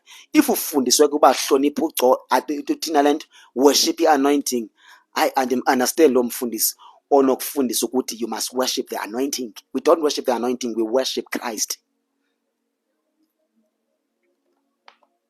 Ngabi nayo omnye uNkulunkulu. Sesovala iyasonda 8:30. Uthi verse number 3, you must not make for yourself any idol of any kind. Don't make for yourself any idol of any kind. Ngazenzeli nayiphi na i-idol. Ungazenzeli. Njengoba omnye i-idol uzobona ezazitatyu. USathana usebenza ngokwezikhathi. Isikhathi esiphila kulo uyabuza. Ngicela nembhale nawe kuyebuza basifunda kwayiphi incwadi uthulani. Exodus chapter number 20. We are on verse 3. On verse 4 now. Yes. So, omnye idols ujonga istatue saseChina, saseDubai, sase-India. USathana usigqiba ngefowuni. Ibandla lentsuku zokugqibela is destroyed through social media. There are many people who are preaching. There are many people who are teaching on TikTok, on social media, everywhere. Kunama voices azakuthatha ayokugibisela kude. Nke nathi nifundisa kwenye indawo, ngathi umfundisi unepower yokuthatha ungenisa ezulwini nge-preachings and teachings zakhe. At the same time, umfundisi unepower yokuthatha ukugibisela esihogweni nge-preachings and teachings zakhe. Ndathi kubalulekile ukumjonga umuntu oseva under yena ukuthi usindisiwe na yena. Number 2, uhamba noThixo manyani na, and message yakhe indisa kuKristu na. Nendawo endikuyo, it does matter. Noba ngathi hayi ibandla alibaleka, libalulekile ibandla okhonza kulo ukuthi libandla elimseva kanjani uThixo, nomfundisi o-under yena ukuthi useva the real God na, and uniphushela to the real God. Ngoba ekugqibeleni you will die. That's why unawo ama-funeral ntontoni, ntozintoni ezinto, funeral policy nentontoni. It's because you are sure that one day you will die. Xa usifa uzophelelaphi? Kunomfundisi washare i-testimony owakwenzeka wayeqhubeka eshumayela but selewile. Ukuwa kwakhe wayengajoli engathini, but enhlizweni nokushumayela kwakhe wayewile. Abazalwane bafundisa ngendlela erongo. Kwenzeka wasweleka, wafa. He died. After he died, wazibona engena endaweni engathi inkonzo. Xa efika khona ubona abazalwane abakhonzisayo bonke bahleli ngathi bakhathazekile. Uthi wazibuza umbuzo enhlizweni yakhe esithi why abazalwane bekhathazekile, and abanye abasekho emhlabeni sebafa kodwa abanye basaphila. Kwabe sekuthetha ivoice isithi kulo mfundisi, bonke aba bantu ngabantu abakhonziswa nguwe, and bonke bayahamba babheke esihogweni including nawe. Wothuka la mfundisi ba uthini? Abanye sebafa uyababona, abanye basaphila but bakule ndawo engathi inkonzo. Kuthiwa bonke abantu babona apha they are going straight to hell including you. Uyabuza omnye ngoba kuthiwa awubashumayezanga ngendlela eright. Ubashumayezile kodwa not ngendlela right. Indlela abashumayela ngayo laa nto ofika epulpit kuthiwa kuyabethwana. Xa ume epulpit itshansi yam ndiyoziphindizela. Uyabona le nto iyathandwa kakhulu, ndiyaxolisa umenshina amazwi. Wese befundisi bakoma-Nigeria uve kuthiwa Pastor Banban responded to Pastor Banban. Kwenziwa ivideo on YouTube. Kuthiwa Pastor Banban on this Sunday he responded to Pastor Banban.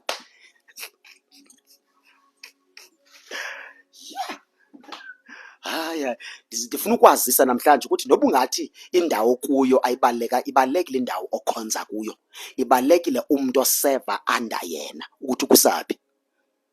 Imessage inamandla okubulala, because yabona umuntu othetha eme kwi-position of the anointing, inamandla anointing inamandla sele umnikazi wayo engasaphili kakuhle anointing. And umuntu oshumayelayo unawo amandla angakwenza ucompromise, akutitshe until you compromise. Wena uzojajwa nguNkulunkulu ngongafundi scripture, because noba ungathi hayi uNkulunkulu ndalahlekiswa ngupastor bani, uzothi uNkulunkulu I'm judging you because you did not read scriptures.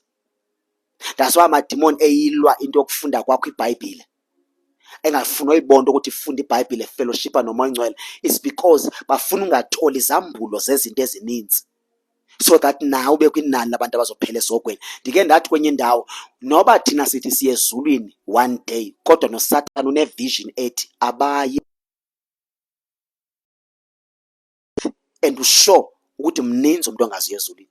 That's why engancami okwayesatheke sizama, is because according to his vision there's a lot afuna bophela phi esogweni. So akufunekanga ube nayo omnye uNkulunkulu wena.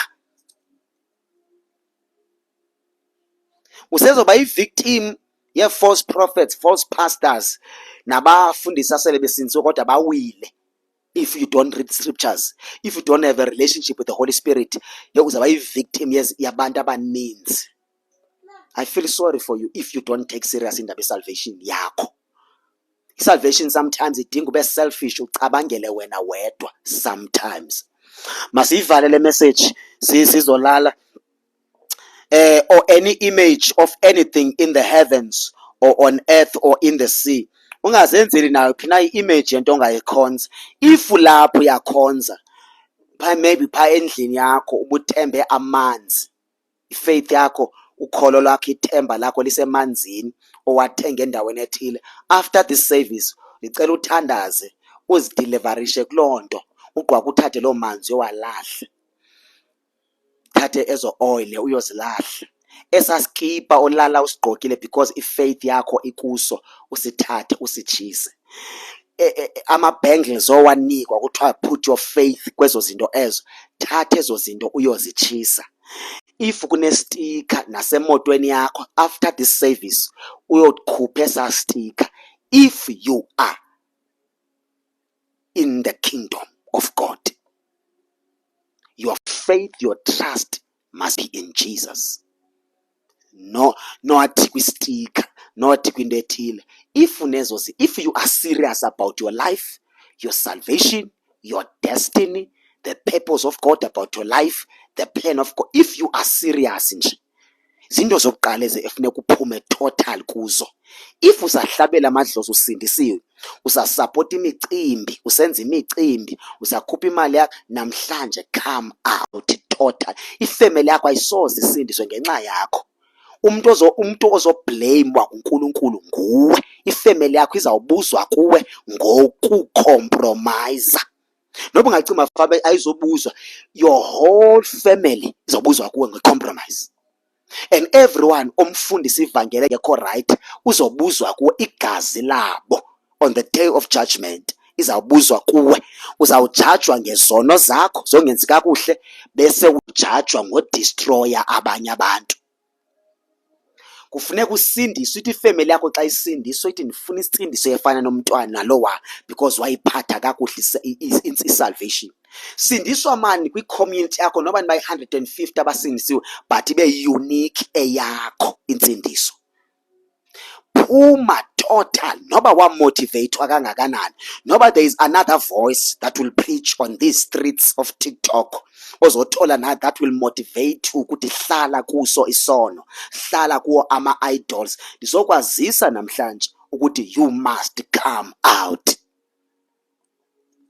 Ekugqibeleni you are the one ozofeyisa noNkulunkulu, and ndizabe ndingekho. Nalo okufundisa loo nto ulumke uhambe kuqala emhlabeni yena aphenduke, ahlatywe lizwi abekufundise wrong, then yena aphenduke. Awungena ezulwini wena usala.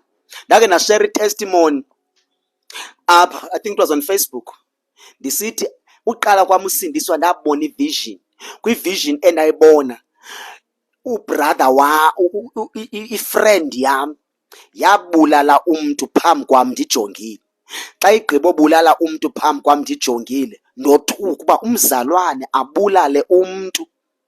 After ebulele umuntu ndashocked, ndathi go and report this. Hamba ubheke epolice station uyozireport ukuthi ubulele umuntu umzalwane. Akavuma umzalwane, wathi ndizawubanjwa ndibheke ejele, ndifuna ubheke ejele. Ndithi ke xa ungafuni ukuyireport epolice station yiya kumfundisi uyorepota le nto. Akavuma umzalwane. Emveni koko after avuma umzalwane ndathi hayi mna ndiyokurepota kumfundisi, futhi ndizamxelela umfundisi ukuthi oyirepota nasepolice station.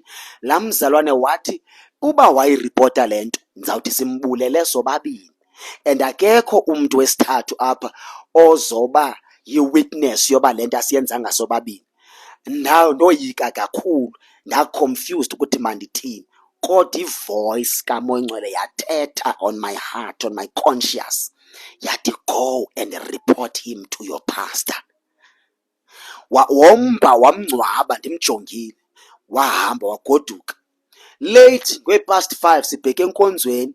Xa ndifika enkonzweni uguqe ngaphambili uyathandazwa, akathandazi uyakhala.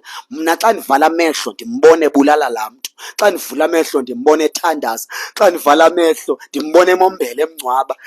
Yeyi, ndasenkingeni, andikwazi uthandaza. Ndazibuza iquestion ethi yena uthandaza kanjani, kum kunzima kanje uthandaza. Emveni koko yeyi ndalost, ndazijustify isazela sam unembeza my conscience ngelizwi elithi mna uNkulunkulu kandibulale mntu, nankuya umntu obulele umntu.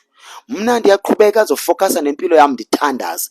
Nyhani ke ndathandaza after iveki, ndathandaza ndizile ukutya ndikhonza uNkulunkulu. Ingqondo yam yade yakhohlwa ukuthi umngani wam wabulala umntu phambi kwamehlo wam, akayiripota loo nto engumzalwane. Nakhonza hamba iminyaka, uNkulunkulu waqala wandisebenzisa. Kwasindiswa abantu ngokushumayela kwami, kuphila abagulayo kushumayela, kusenzeka ama-miracles, wonders, deliverance, abantu besindiswa bebaninzi all over the world. Kwafika isikhathi sokuthi mna mandife. Ndathi xa ndifayo, ndathi enhlizweni yami I was so happy ukuthi kufika isikhathi sokuthi ndigoduke ndiyohlala ekhaya noNkulunkulu. Zange ndimbone uNkulunkulu kule vision, but I was in a place enhle ngendlela esisimanga egcwele inkazimulo. Kwathetha ivoice and I was sure ukuthi it was the voice of God. Yathi la voice leyana, qaphelani mntwanam, wenze kakuhle usesemhlabeni. Baninzi abantu abasezulwini abasindiswe ngokushumayela kwakho, basebaninzi emhlabeni abasayibambileyo. Okay, ibhetri liyaphela. Bazalwane, ke light lenza icima. Sesiyavala ngo, don't worry.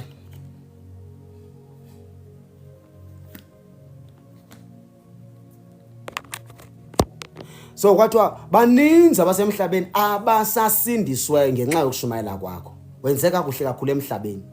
Kwabe sekulandela amazwi athi kodwa ndinalento ngakuwe, but I have this against you. Oh, ipain endayiva apho, because I was sure ukuthi angathetha lamazwi uNkulunkulu esithi I have this against you. Kwavuka incwadi yeRevelation uchapter number 2 ukuthi hey, xa ethetha kanje uNkulunkulu uthi ukuthi khona into endingenzanga kakuhle kuyo, ndinalento ngakuwe. ndathi nisothuke kanjabana ndaba ngacingi noma yini, kwavele kwavuleka ivideo yalamzalwane ebulala lamntu emncwaba.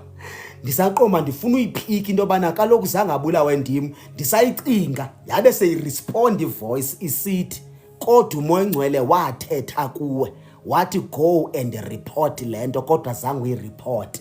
Instead unembeza wakho wamcishilela.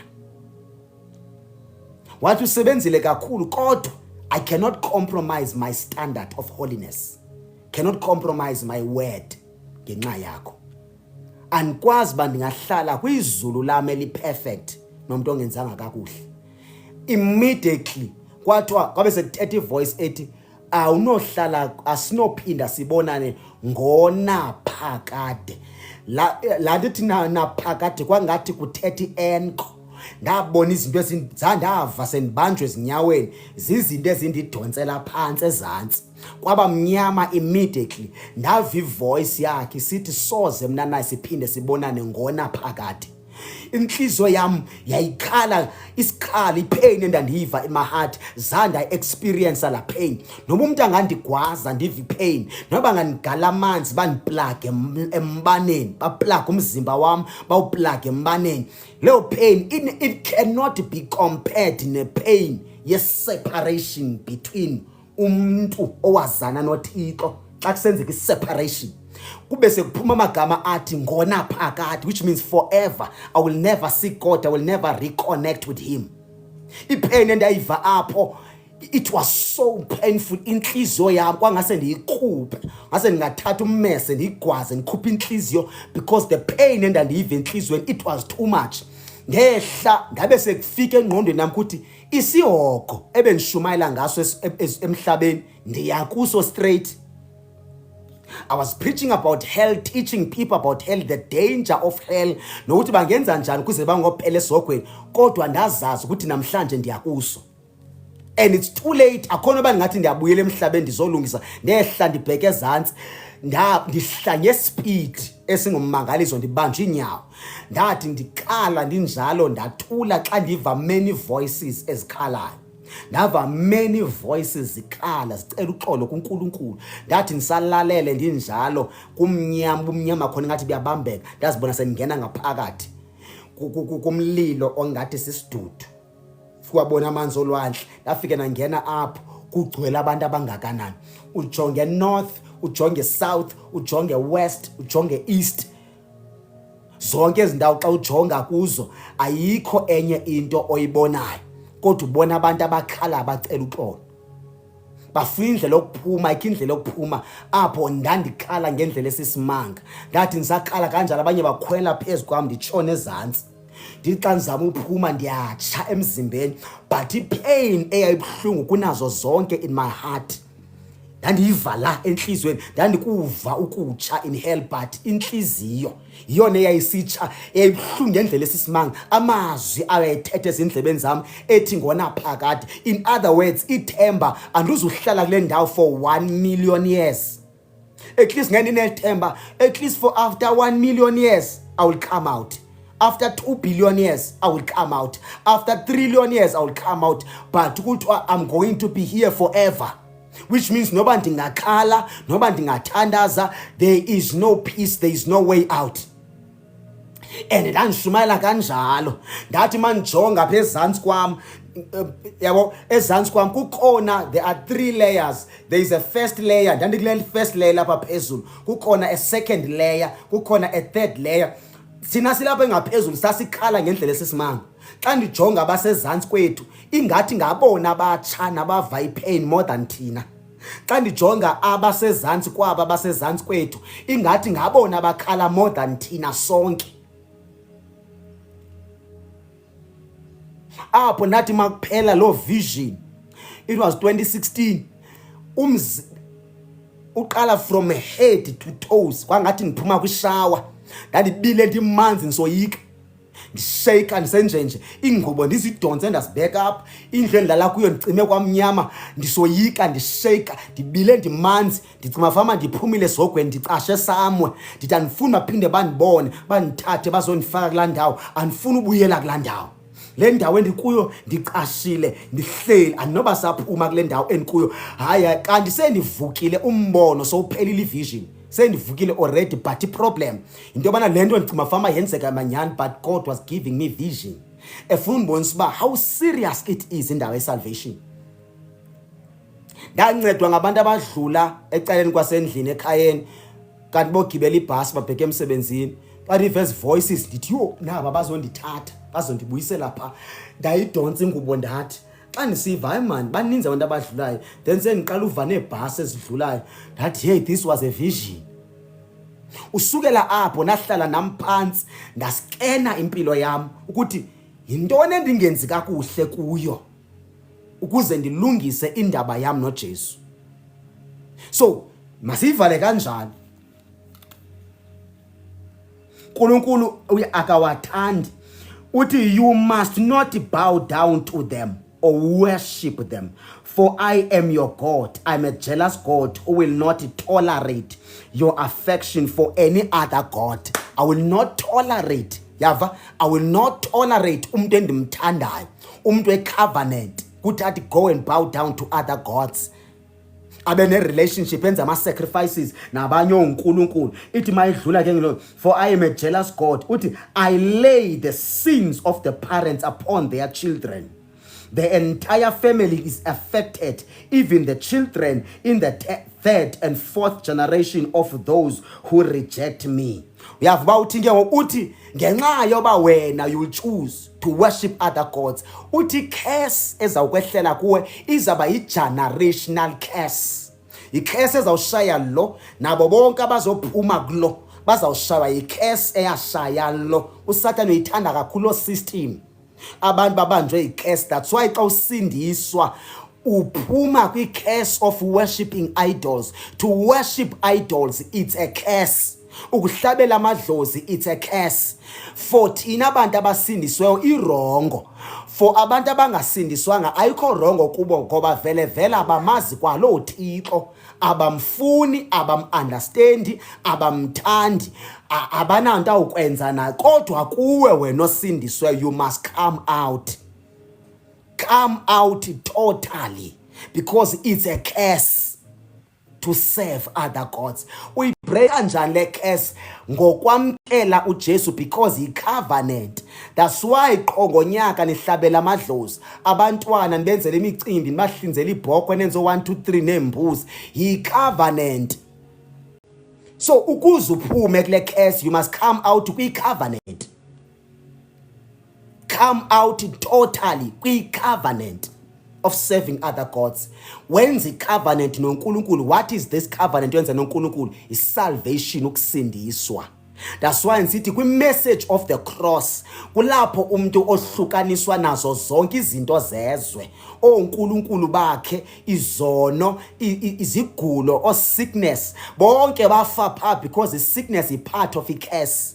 Ebreakwa esiphambanweni. That's why uJesu bonke wayebashumayezwa wayebathandazela baphile, abanamadimoni abathandazele bakhululeke njalo njalo babe free. Kune-family kuyazi uba kule family bafa into ethile bade bayi-accepta loo nto ngoba yi-curse eyazalwa i-covenant yokuseva onkulunkulu abangekho right. So you must come out of these curses. You must come out of these idols. You must come out of these altars. Give your life fully to Christ. Siyathandaza ngoku noba ungayivala iBhayibhile yakho. But uthi verse number 6 anifuna ushiya njengawuvulanga umnyango wegrace. Uthi verse number 6 pha, but I lavish unfailing love for 1,000 generations on those who love me and obey my commandments. Nansi promise uJesu ayinikeza abavuma ukuphuma kwi-covenant ehamba nama-curses. Uthi uthando lwakhe. Uthi my love. Sorry. Verse number 6. Where are you? Uthi, but I lavish unfailing love for 1,000 generations on those who love me and obey my commandments. So if namhlanje you decide, not tomorrow, namhlanje uDecember yeza, ifamily yakho ikulindile. Abanye ngoku basuka emicimbini ngoJuly nangoJune bekuvala isikolo, abanye balinde wonke umcimbi omkhulu ngoDecember. Kodwa if namhlanje you decide wena You decide to come out.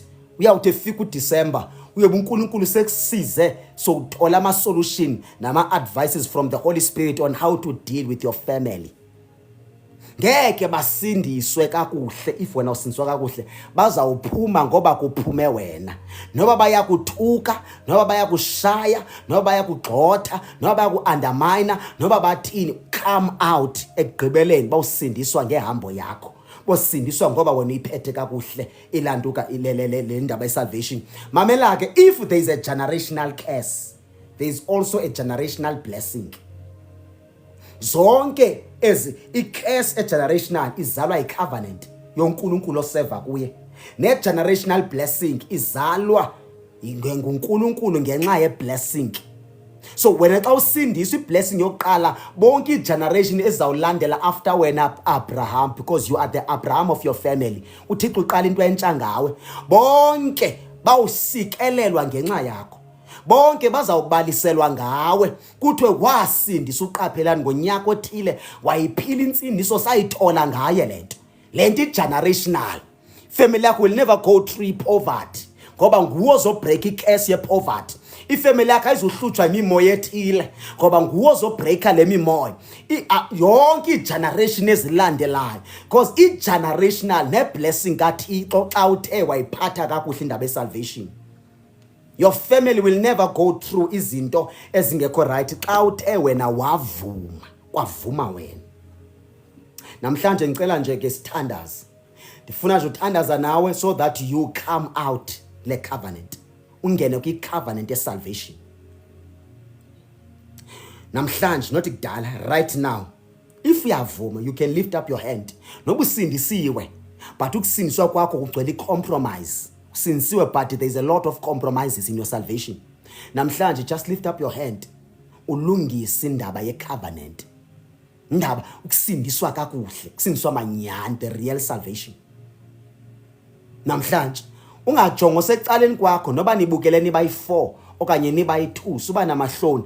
If uyakuhleka uyacriticize mshiye, phuma ubheke emotweni, noba ubheke ekitchen, noba uye phandle, noba uye ndawoni. If umuntu yakuphazamisa kodwa uNkulunkulu uzokukhupha entweni, mshiye, ubuhlele ebhedini uphuma uhambe uyohlala wedwa, because lento ingawe. Nazi izandla ziphakama.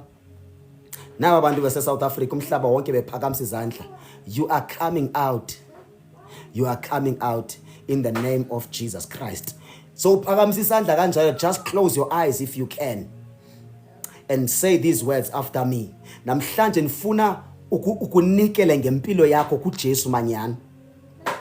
Ukuzinikele like serious kuJesu. Thetha nangamazwi ecovenant. Awuthi Nkosi uJesu, namhlanje I take a decision ngokunikela ngempilo yami yonke kuwe. Ndicela uxolele izono zami zonke endazenza ndingekasindiswa nendizenze sele ndisindisiwe. Namhlanje Nkosi uJesu ndiyaxolisa. Ndicela undenzele umusa, undihlambe ngegazi lakho, undenze ndibe ngcwele ngegama lenkosi uJesu.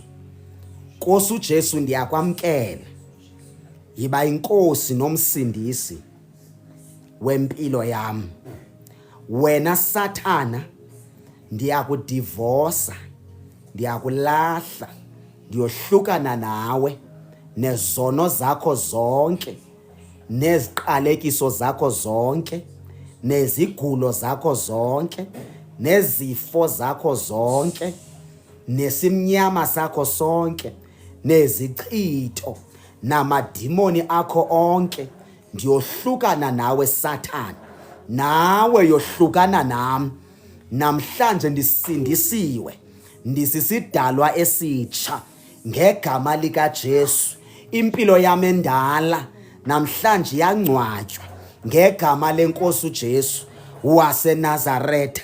Moya oyingcwele, ngena enhlizweni yami and guide my life and guide my ways in the name of Jesus. Control me, Holy Spirit, and lead me in the name of Jesus. Nkulunkulu ophilayo, write my name in the book of life in the name of Jesus.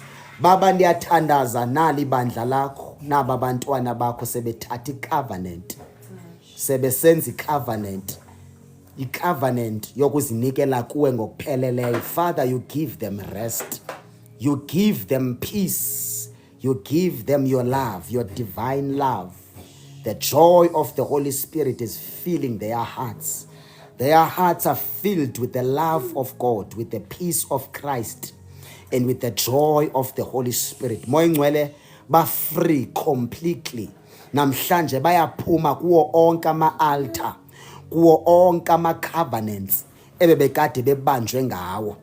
Egameni lenkosi uJesu bayaphuma, bebekade abanye besithi bow down to other idols, kwabanye onkulunkulu, kodwa namhlanje bayaphuma. Banye uSathane bebabambe ngepower of sin, bengakwazi ukwenza lutho, kodwa namhlanje imini yabo yokukhululeka, imini yabo yokuphuma from the power of sin. Zonke icovenant ezi-generational bebengakwazi ukuzibreaka, bengakwazi uphuma kuzo, nama-curses, ngoba Moya Ngcwele bephume to those covenants, babe sebesenza icovenant nawe, basindisiwe, bazizidalwa ezitsha, izinto ezindala zingcwatyiwe ngegama likaJesu. Nemizimba yabo emidala Baba iyangcwatywa namhlanje, not kudala. Ezibandithandaza imizimba enama-sicknesses and diseases, Baba sithetha ukuphila, igazi labo on their blood.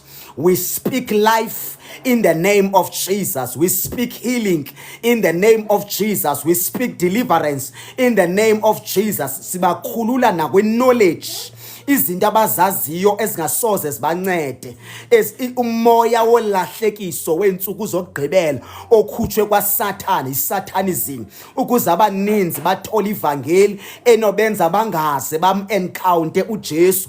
Kodwa namhlanje siyathandaza, naba abantu bebuyela kuwe, naba abantu bethola i-revival, naba abantu bethola amandla amatsha, ngoba bayakhululeka. Kukhululeka bona, kukhululeka izimali zabo, kukhululeka future, khuleka prosperity, khuleka abantwana babo, khuleka imitshato ne-generation ezilandelayo. Moya Ngcwele sizifaka kule covenant.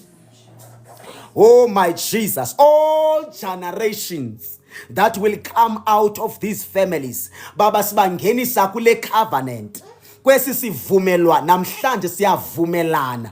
Nkulunkulu onamandla, ayikho into esingakunika yona. We have no money esingakunikeza yona, we have nothing esingakunikeza yona, kodwa sikunikeza uqobo lwethu. Take our hearts, Lord.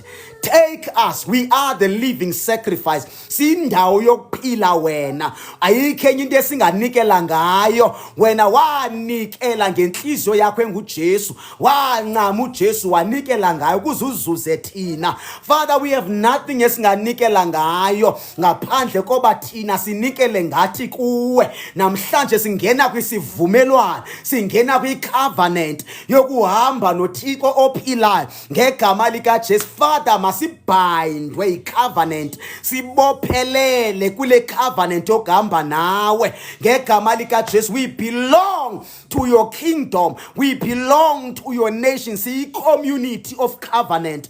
Baba wethu onamandla, oyikhohlwa i-covenant wena, ndiyakwazi wenza i-covenant no-Abraham, wamkhupha kwilizwe lakubo ekhonza onkulunkulu bakowabo, but wathatha i-covenant okuhamba nawe, awamkhohlwa, wamnika u-Isaac. U-Isaac wahamba nangenxa ye-covenant wena nkulunkulu owayenza no-Abraham. No-Isaac wathola abantwana oJacob. OJacob bahamba nawe nkulunkulu in their generation. Awayikhohlwa i-covenant owayenza no-Abraham. Wahamba no-Joseph, wahamba no-Moses, wahamba nabo bonke oJoshua, wahamba oSamuel, begcina i-covenant. UNkulunkulu okhumbula ama-covenant and sacrifices ezenziwe ngabantu bakho. Namhlanje we become a living sacrifice. Akekho omnye uNkulunkulu esawuthi bow down kuye, ngoba sibhayindwa i-covenant, sibhayindwa sisivumelwano.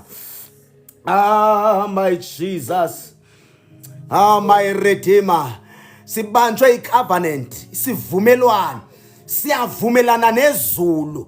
Siyavumelana, abantu besivumelwano wena Moya Ngcwele ubanikeza iassurance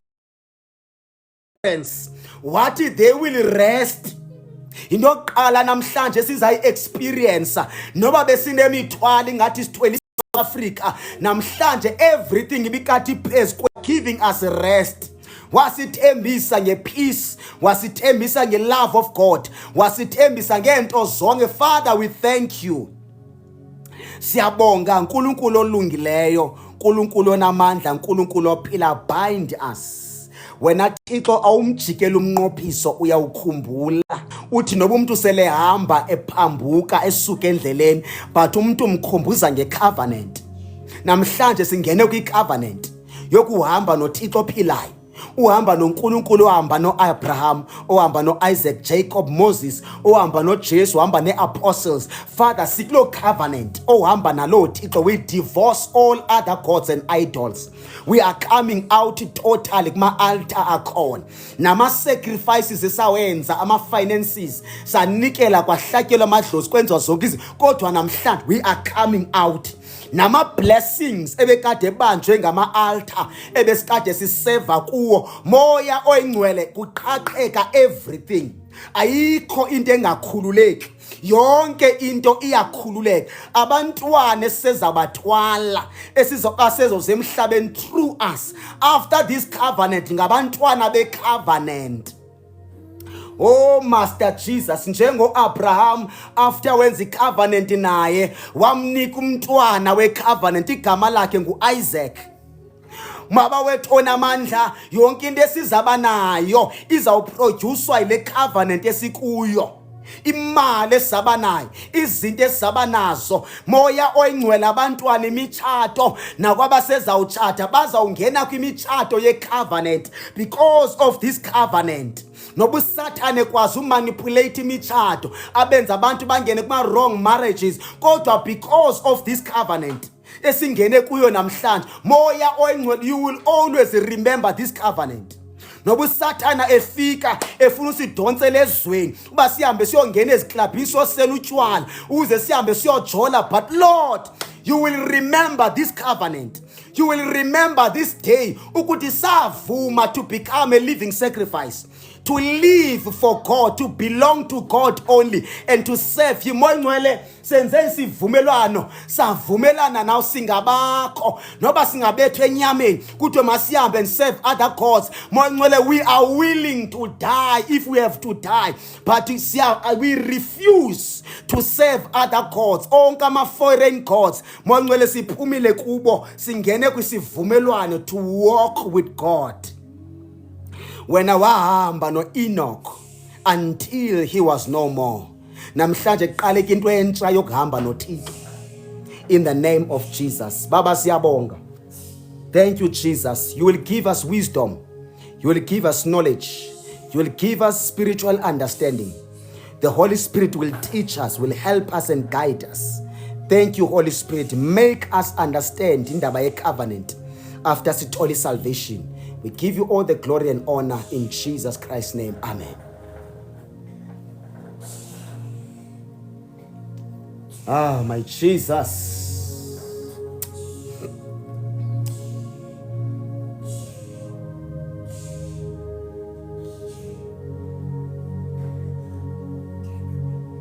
Thank you, Jesus.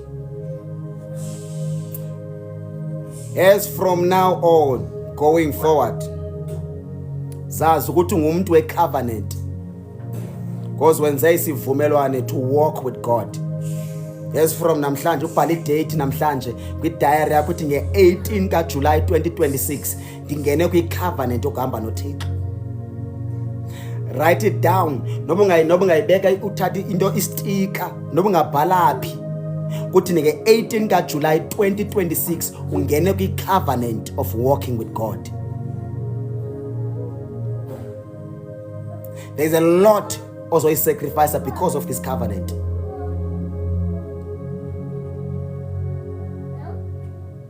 Because of this covenant, there's a lot you have to sacrifice. You are free. Bongo uNkulunkulu bukade baserve with all knowledge that brings light and liberation. Now you are serving one true God. Yes, from now on, bheka phambili. Don't compromise.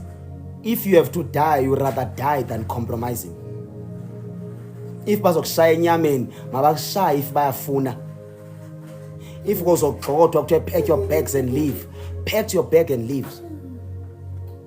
I-covenant ungayijikeli, ayijikelwa i-covenant. Yabanjwa i-covenant. I-covenant of walking with God. Your life belongs to Christ now. Bam, the covenant. I-covenant ine terms and conditions zakhona. If you want to understand the terms and conditions of this covenant, go and read your Bible. Be the student of the word. Invest more time in reading scriptures, especially the New Testament, because the terms and conditions of this covenant nansi ayibhalwe kwincwadi the New Covenant. Siyabonga kakhulu bandla likaJesu endilithandayo. uNkulunkulu anibusise. Uqala ngoku I can feel it in my spirit ukuthi ngaqalisa uthetha ngento ze kingdom. Fundise kakhulu ngegospel nesathana nendlela asebenza ngazo in his kingdom. But now ngizongena deep kwinto ze kingdom. Into endifuna ukuye ndifundise ngayo kakhulu iprayer. Ngizothetha a lot about prayer. Umthandazo uzawu enjoy after teaching umthandazo. So tomorrow we are coming back ngo 7.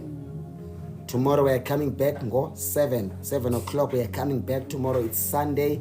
Siyabuya egameni lenkosi uJesu. Remember next week on Thursday, Friday and Saturday senze 2 days and a half. So when the fasting 2 days and a half. Ndizokuchazela ke prayer item. Ndicela uattend service. Sibayi 410. Ndicela nangomso sibe more than 410. Invite nabanye abantu. I think tomorrow I will teach more nge prayer. Tomorrow and Monday I believe I will speak more nge prayer and how to receive emthandazweni. Njalo njalo. God bless you. I love you. May the Lord Jesus bless you in Jesus name. uNkulunkulu akubusise, akusikelele. May he bless you and your family in Jesus Christ's name. Amen. May the grace of the Lord Jesus and the sweet fellowship of the Holy Spirit abide and rest with us now and forevermore. Amen. Now komnye sithi namhlanje ibirthday yakho. Nami ke uma ibirthday yakho nami ibirthday yami namhlanje. I will see you tomorrow 7 o'clock. Ne? Man.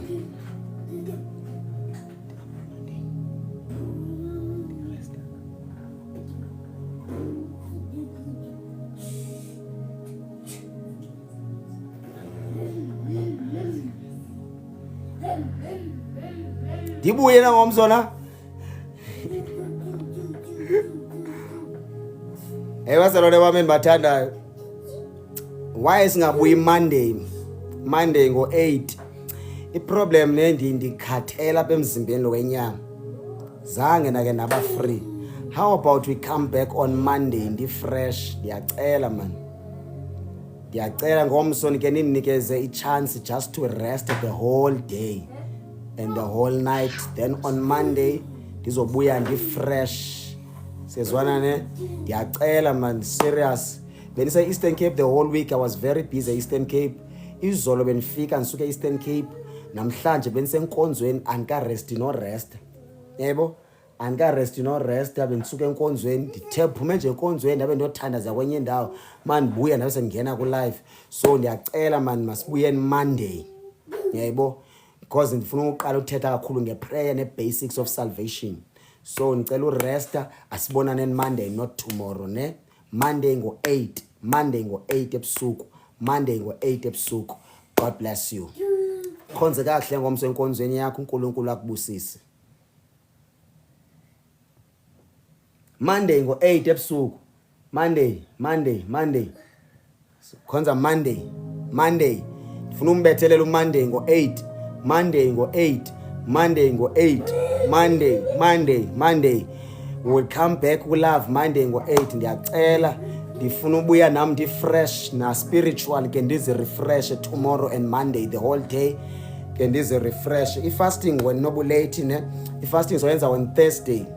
Explainer nayo Monday kakuhle, ndikhathele ndiyaziva uba ndikhathele even nangondikhulumayo. Bazalwane bam, babayini. I hope wonke umuntu uvile ke.